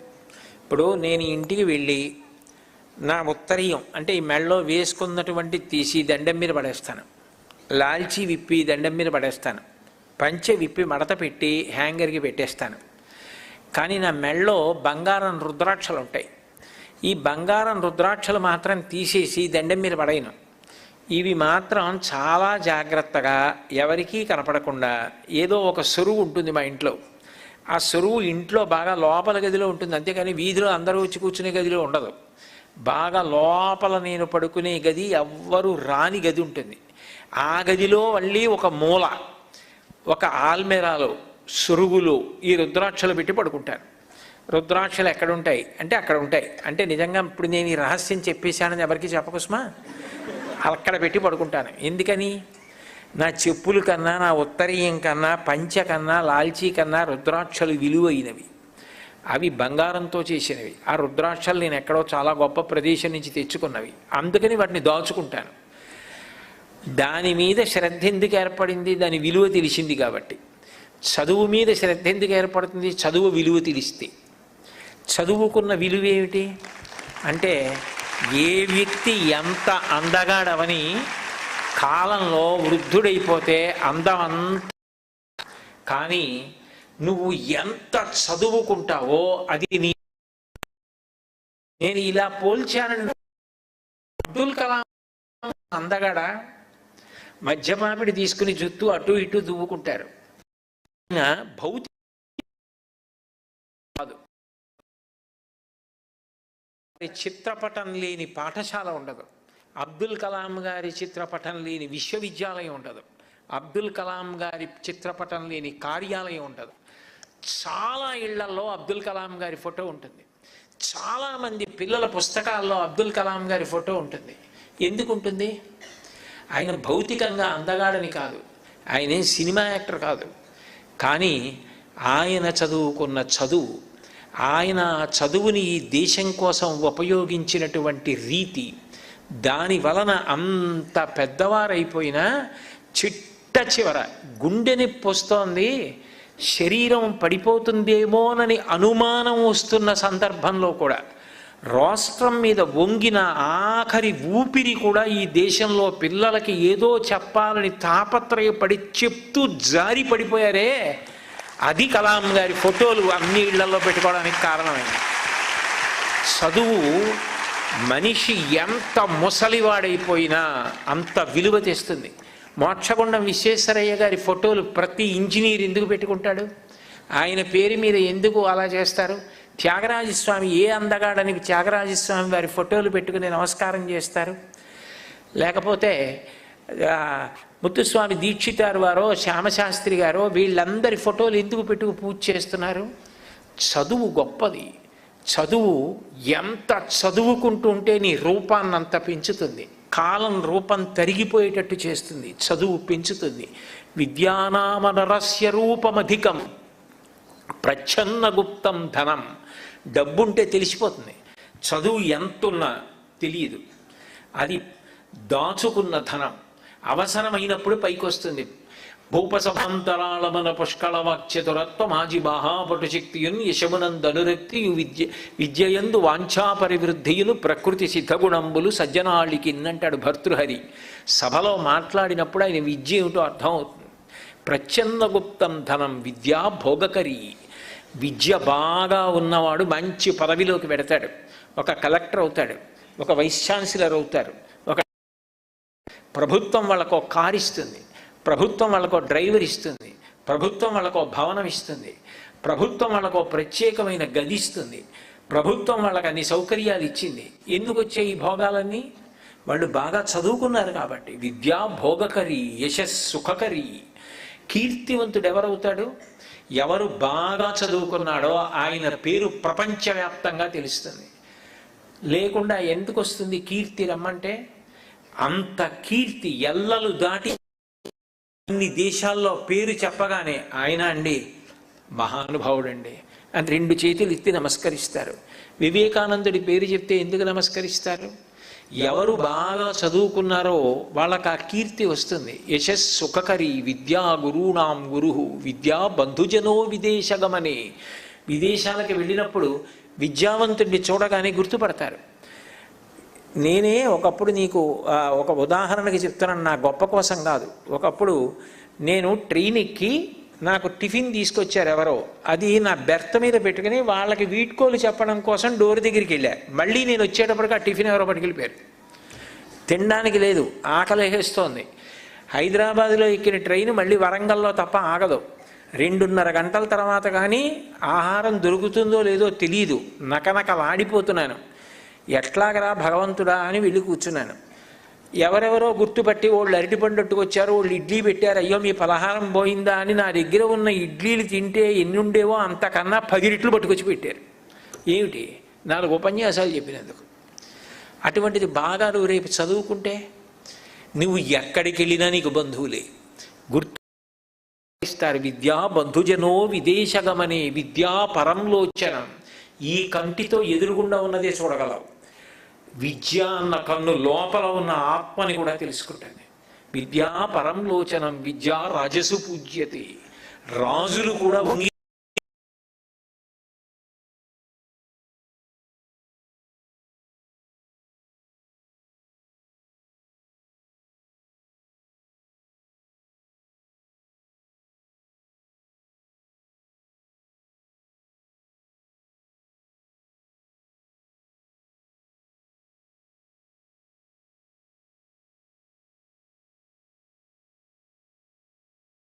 తర్వాత ఆ చదువు మీద శ్రద్ధ లేకుండా ఎలా ఉంటుంది? నాకు ఇన్ని తేగలిగినది ఈ చదువు ఒక్కటే. ఇప్పుడు నాకు ఈ చదువుకోవడం తప్ప ఇంకో పని లేదు. హాయిగా పాఠశాలకు వెళ్ళి చదువుకోవచ్చు. అర్థం కాకపోతే చెప్పే గురువులు ఉన్నారు, ఉపాధ్యాయులు ఉన్నారు, చదివించే అమ్మ ఉంది, నాన్నగారు ఉన్నారు. ఎంత అదృష్టం పాఠశాలకు వెళ్ళడం, చదువుకోవడం. ఇటువంటి విశ్వవిద్యాలయంలో చదువుకోవడం ఎంత అదృష్టం. నేను ఐఐటి ఖర్గపూర్కి వెళ్ళా. ఇప్పుడు మీ వీసీ గారు ఒకప్పుడు పనిచేసిన యూనివర్సిటీకి. అక్కడ సైకిల్ తప్ప మోటార్ సైకిల్ కానీ ఏవి వాడరు. ఐఐటి ఖర్గపూర్కి వెళ్ళి చూడోసారి. అసలు ఆ వాతావరణం, ఆ చెట్లు చూస్తే మనసు ఆనందంతో ముప్పిరిగుంటుంది. అటువంటి యూనివర్సిటీలో, అటువంటి ఐఐటిలో ప్రొఫెసర్ చేసి ఇక్కడికి వీసీగా వచ్చారు ఆయన. అటువంటి ఐఐటి ఖర్గపూర్లో చదివాను అనిపించుకోవడం ఎంత గొప్ప. కాబట్టి విద్య కన్నా గొప్పది ఏముంది? అది అంత గొప్పదని తెలిసినప్పుడు దాన్ని తప్ప నువ్వు ఇంకో దాన్ని దేన్ని పట్టుకోగలవు. దాని విలువ తెలుసుకుంటే దాని మీద శ్రద్ధ కలుగుతుంది. ఏనా కూర్చో. ధన్యవాదాలు గురువు గారు. కస్తూర్బా గాంధీ బాలికా విద్యాలయం పద్మనాభం నుండి చిన్నారెడ్డి శ్రీ సమంత 9వ తరగతి. ఎక్కడున్నామమ్మా? కింద.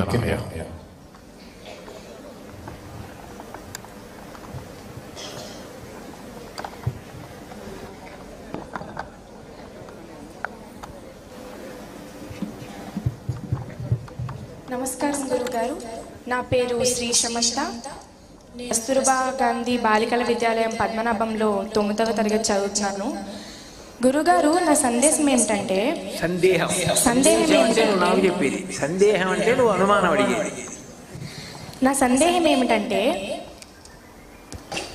తనని తాను పొగిడించుకోవడం తప్పు కదా గురుగారు? అవునమ్మా. మరి పూర్వం రాజులు తనని వాళ్ళే పొగిడించుకుంటారు, ఎందుకని?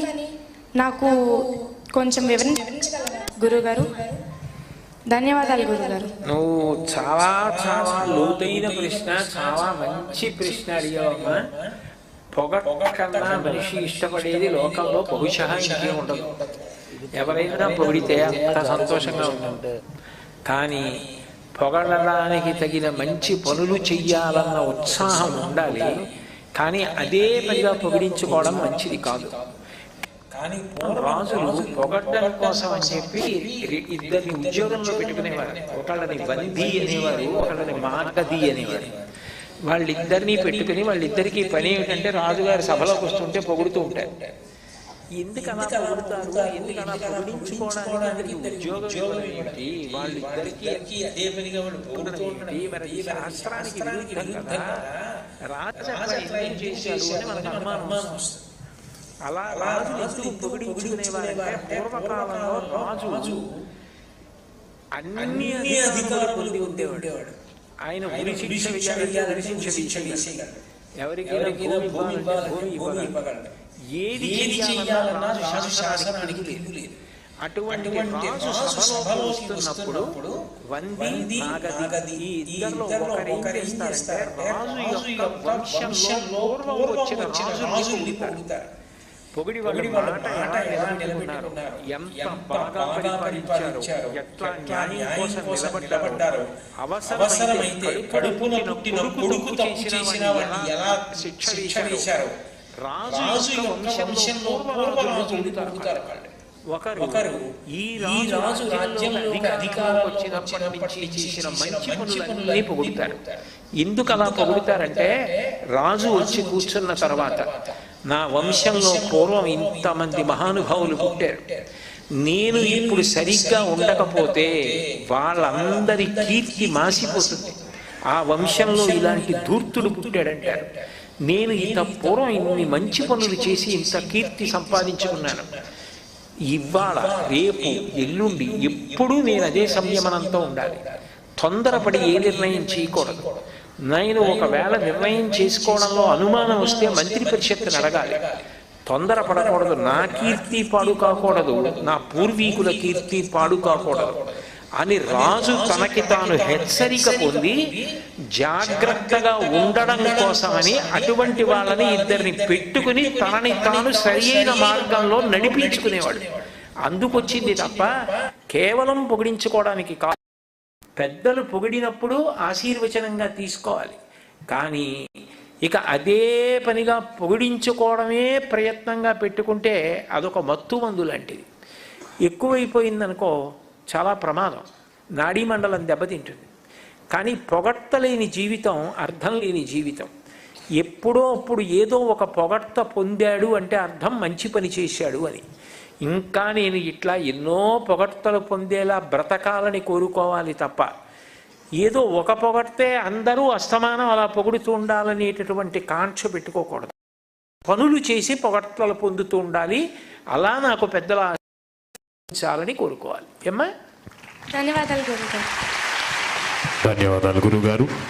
జిల్లా పరిషత్ ఉన్నత పాఠశాల అడవివరం నుంచి చిన్నారి అమృతవర్షిణి 8వ తరగతి పైనున్నాము.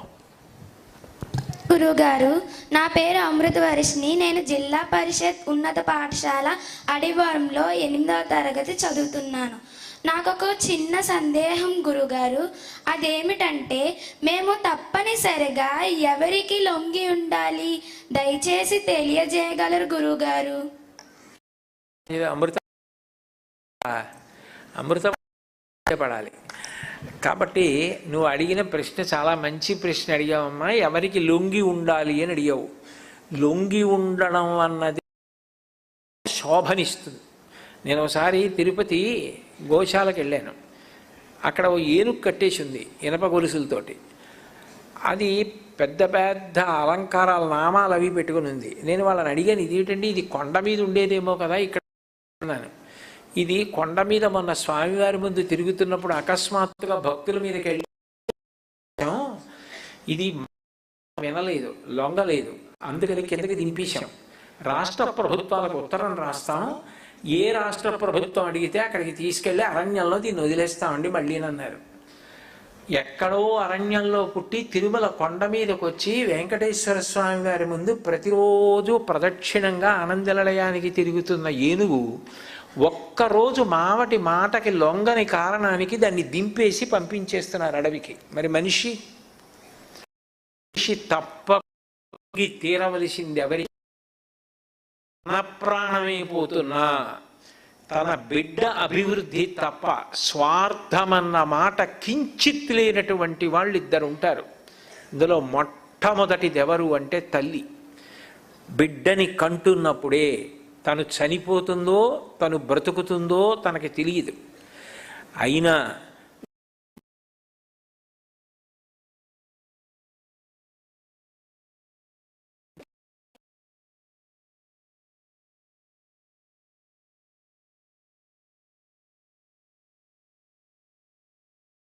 అటువంటి తల్లి ఎప్పుడూ బిడ్డ పాడైపోయే మాట చెప్పదు. అందుకే అమ్మ ఏదైనా మాట అంటే అది మన అభివృద్ధి కోసమే. కాబట్టి అమ్మకి ఉండాలి.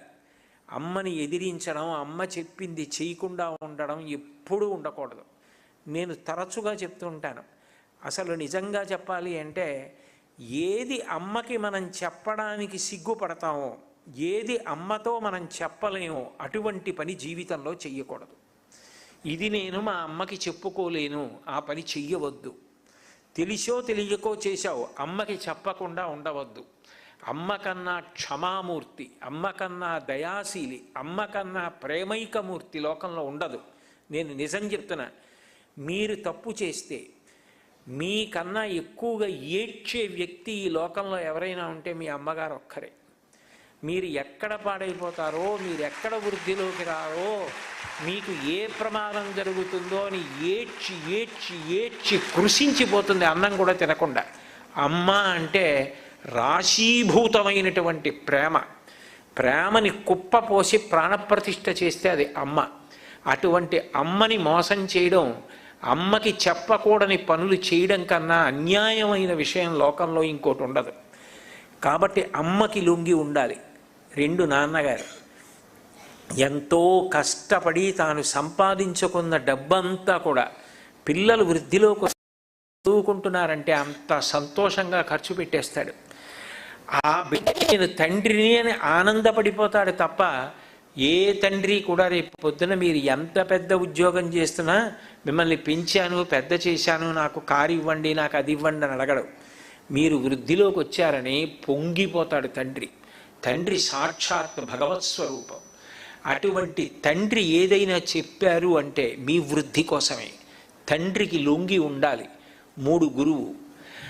ఆ గురువు మీకు తోబుట్టువు కాదు, మిమ్మల్ని కన్నవారు కారు. అయినా పాఠశాలలో మీకు పాఠం చెప్తున్నప్పుడు మీరు వృద్ధిలోకి రావాలని అహరహం ఎంత తాపత్రయపడతారో అంత కష్టపడతారు. అబ్దుల్ కలాం గారు వింగ్స్ ఆఫ్ ఫైర్ అని పుస్తకం రాశారు. అందులో తను వృద్ధిలోకి రావడానికి కారణం చిన్నతనంలో పాఠం చెప్పిన శివసుబ్రహ్మణ్య అయ్యర్. విమానం ఎలా ఎగురుతుందో చెప్పినప్పుడు అర్థం కాకపోతే సముద్రపు ఒడ్డుకి తీసుకెళ్లి రామేశ్వరంలో పక్షి ఎగురుతూ ఉండడాన్ని చూపించి చెప్తే చిన్ని కలాం గారి బుర్రలో అది నాటుకుని ఆయన ఆ తర్వాత ఏరోనాటికల్ ఇంజనీరింగ్ చదివి దేశానికి అంత కీర్తి తెచ్చారు. నాకు కలాం గారు అంటే అంత ఇష్టం, అందుకే నాకు కలాం గారి పేరు వస్తుంది. అంటే ఒక గురువు పిల్లవాడు వృద్ధిలోకి రావాలని అంత తాపత్రయపడతారు. నిజంగా చెప్తున్నాను, మీరు నమ్మండి నమ్మకపోండి, ఇక్కడ మీ టీచర్స్ కొంతమంది కూర్చుని ఉంటారు. ఇవాళ ఈ సెషన్ జరిగినప్పుడు అందరికన్నా ఎక్కువ సంతోషపడేది ఎవరో తెలుసా? మీ టీచర్లే. ఎందుకనంటే మా పిల్లలకి ఒక్క మంచి మాట ఏదైనా ఇవాళ అందిందేమో, వాళ్ళు గుర్తు పెట్టుకుంటారేమో, వాళ్ళు వృద్ధిలోకి వస్తారేమో అని ఎంత తాపత్రయపడతారో. మీరు బాగా చదువుకుంటే డబ్బులు లేకపోతే ఫీజులు కట్టిన టీచర్లు ఉన్నారు. సర్వేపల్లి రాధాకృష్ణ గారికి టీచర్ ఫీజు కట్టాడు. అంబేద్కర్ గారికి భీమరావు అని ఆయన మాస్టారు తను తెచ్చుకున్న అన్నంలో భాగం పెట్టారు. భీమరావు అంబేద్కర్ గారి పేరులో ఉన్న పేరు కాదు, తన మాస్టారి పేరు కలుపుకున్నారు. అందుకని కలుపుకోవడం వల్ల బిఆర్ అంబేద్కర్ అయ్యారు ఆయన. ఒక్కొక్క టీచరు తల్లిలా తండ్రిలా ఆదరిస్తారు. పిల్లవాడు వృద్ధిలోకి రావాలని తీసుకెళ్లి కూర్చోపెట్టి ట్యూషన్లు ఇంటి దగ్గర చెప్పినటువంటి మాస్టర్లు ఉన్నారు. నోరి దత్తాత్రేయుడు గారు క్యాన్సర్ స్పెషలిస్ట్ ఇవాళ, ఆయన అంత ప్రేరణ పొందారు, చదువుకున్నారంటే కటిక పేదరికం అనుభవించారు. ఆయన కట్టె పుల్లల సైకిల్కి కట్టి తెచ్చేవారు ఇంటికి. అన్ని కష్టాలు పడ్డాయని అంత బాగా పైకొచ్చేట్టు చేసిన వాళ్ళు టీచర్లు. టీచర్ రుణం తీర్చుకోలేదు. వాళ్ళు మీకు అర్థం అవ్వాలని అంత తాపత్రయపడతారు. టీచర్కి లొంగి ఉంటాం, టీచర్కి పేర్లు పెట్టడం, టీచర్తో హాస్యం ఆడడం, హాస్య వస్తువుగా చూడడం, టీచర్ల గురించి తప్పు మాటలు వ్రాయడం, టీచర్ల గురించి వెటకారాలు ఆడడం ఎప్పుడూ పనికిరాదు. వాళ్ళు చెప్పిన మాట వినాలి, వాళ్ళకి లొంగి ఉండండి. తల్లి, తండ్రి, గురువు, కొంచెం మీకు ప్రాయం వచ్చిన తర్వాత దైవం. ఎందుకంటే బాగా పెద్దవాడు, ఇప్పుడు నేనున్నాను, నాకు తల్లి విడిపోయింది, తండ్రి విడిపోయారు, కానీ నేను ఎవరికి లొంగి ఉండాలి? మా అమ్మ మా నాన్నగారు ఏ దైవంలోకి విడిపోయారో ఆ దైవానికి లొంగి ఉండాలి. ఇతరులకి తెలియచ్చు తెలియకపోవచ్చు. చాగంటి కోటేశ్వరరావు అంటే మంచి మాటలు చెప్పాడు అనుకోవచ్చు,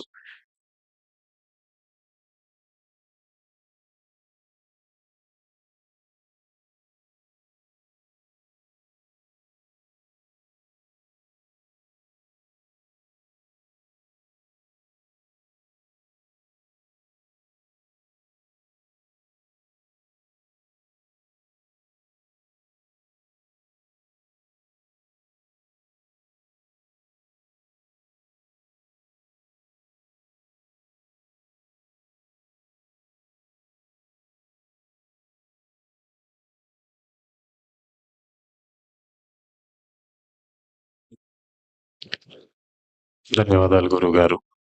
జిల్లా పరిషత్ ఉన్నత పాఠశాల చంద్రంపాలెం నుండి 9వ తరగతి చదువుతున్న హరిహరణి.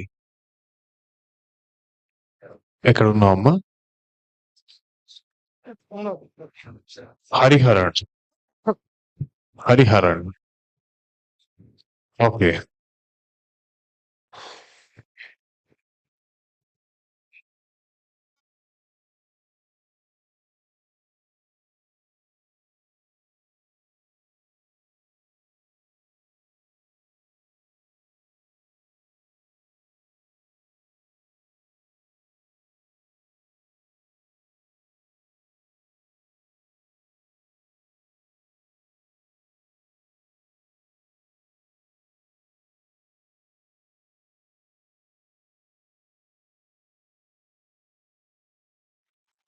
ధన్యవాదాలు గురువుగారు. తెలుగు భాషలో పద్యానికి ఉన్న గొప్పతనం ఏంటి?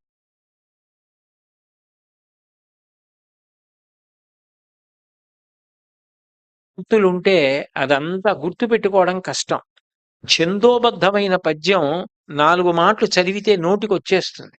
ఉపకారికి నుపకారము విపరీతము కాదు చేయ వివరింపంగా అపకారికి నుపకారము నెపమెన్నక చేయువాడు నేర్పరి సుమతి. ఇది గుర్తుపెట్టుకోవడం తేలిక. శ్రీ వెంకటేశ్వర ఆర్తులకు అభయంకరుడవు, సంసార సర్పదష్టులం తెర్ప గరుడధ్వజుండవు, పాపమును వసనిచే పట్టుపడిన వారి బాధలు మార్ప చక్రాయుధుండవు. ఇది గుర్తుపెట్టుకోవడం కష్టం. వచనం ధారణ చేయడం కష్టం. పద్యం ఛందస్సుతో ఉంటుంది కాబట్టి 4 మాటలు చదివితే వచ్చేస్తుంది. వచ్చేసింది ఏదో అది నీకు మనసులో గుర్తుండిపోతుంది. గుర్తుండిపోయింది నీకు కష్టం వచ్చినప్పుడు గుర్తొస్తుంది. గుర్తొచ్చింది నీకు ఊరటనిస్తుంది. ఊరటనిచ్చి నువ్వు తట్టుకోవడానికి కారణమవుతుంది. క్షితిక్షమా పుష్కర సన్నిభాక్షి ఆరక్షిత రాఘవ లక్ష్మణాభ్యాం సారాక్షసీభి వికృతీక్షణాభి సంరక్షిత సాంప్రతి వృక్షమూలి అని రామాయణంలో శ్లోకం. అంత గొప్ప సీతమ్మ, అయోని చేయని సీతమ్మ, రాముడి భార్య సీతమ్మ, లక్ష్మణుడి వదిన గారి సీతమ్మ, జనకుడి కూతురు సీతమ్మ, దశరథుడి కోడల సీతమ్మ లంకాపట్టణంలో ఓ చెట్టు కింద 10 నెలలు వస్త్రంలో ఒక ముక్క కట్టుకుని దుమ్ము ధూళి కొట్టుకుపోయి ఏడుస్తూ భర్త ఎక్కడున్నాడో కూడా తెలియకుండా రాక్షస స్త్రీల మధ్య ఉండిపోయింది.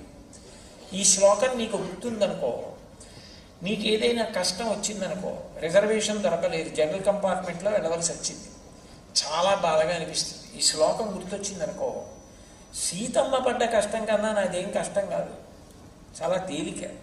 ఆవిడ పడ్డ కష్టం చాలా గొప్ప కష్టం. ఎందుకంటే ఆవిడకి కష్టం చెప్పుకోవడానికి కూడా ఎవరు లేరు, చుట్టూ రాక్షస స్త్రీలు. నాకే అంత ఇబ్బందిలో లేను. నీకు ఊరటనిస్తుంది. శ్లోకం కానీ పద్యం కానీ జ్ఞాపకం ఉంటాయి. జ్ఞాపకం ఉంటాయి కాబట్టి అది నీకు ఆ సందర్భం వచ్చినప్పుడు గుర్తు తెచ్చుకోవచ్చు. గుర్తు తెచ్చుకుంటే అది నువ్వు ఆ సమస్య పరిష్కరించుకోవడానికి ఒక చేతిలో పట్టుకున్న దీపంలా ఉపయోగపడుతుంది. అందుకని తెలుగులో పద్యం అంత గొప్పదైంది. ఏమ్మా?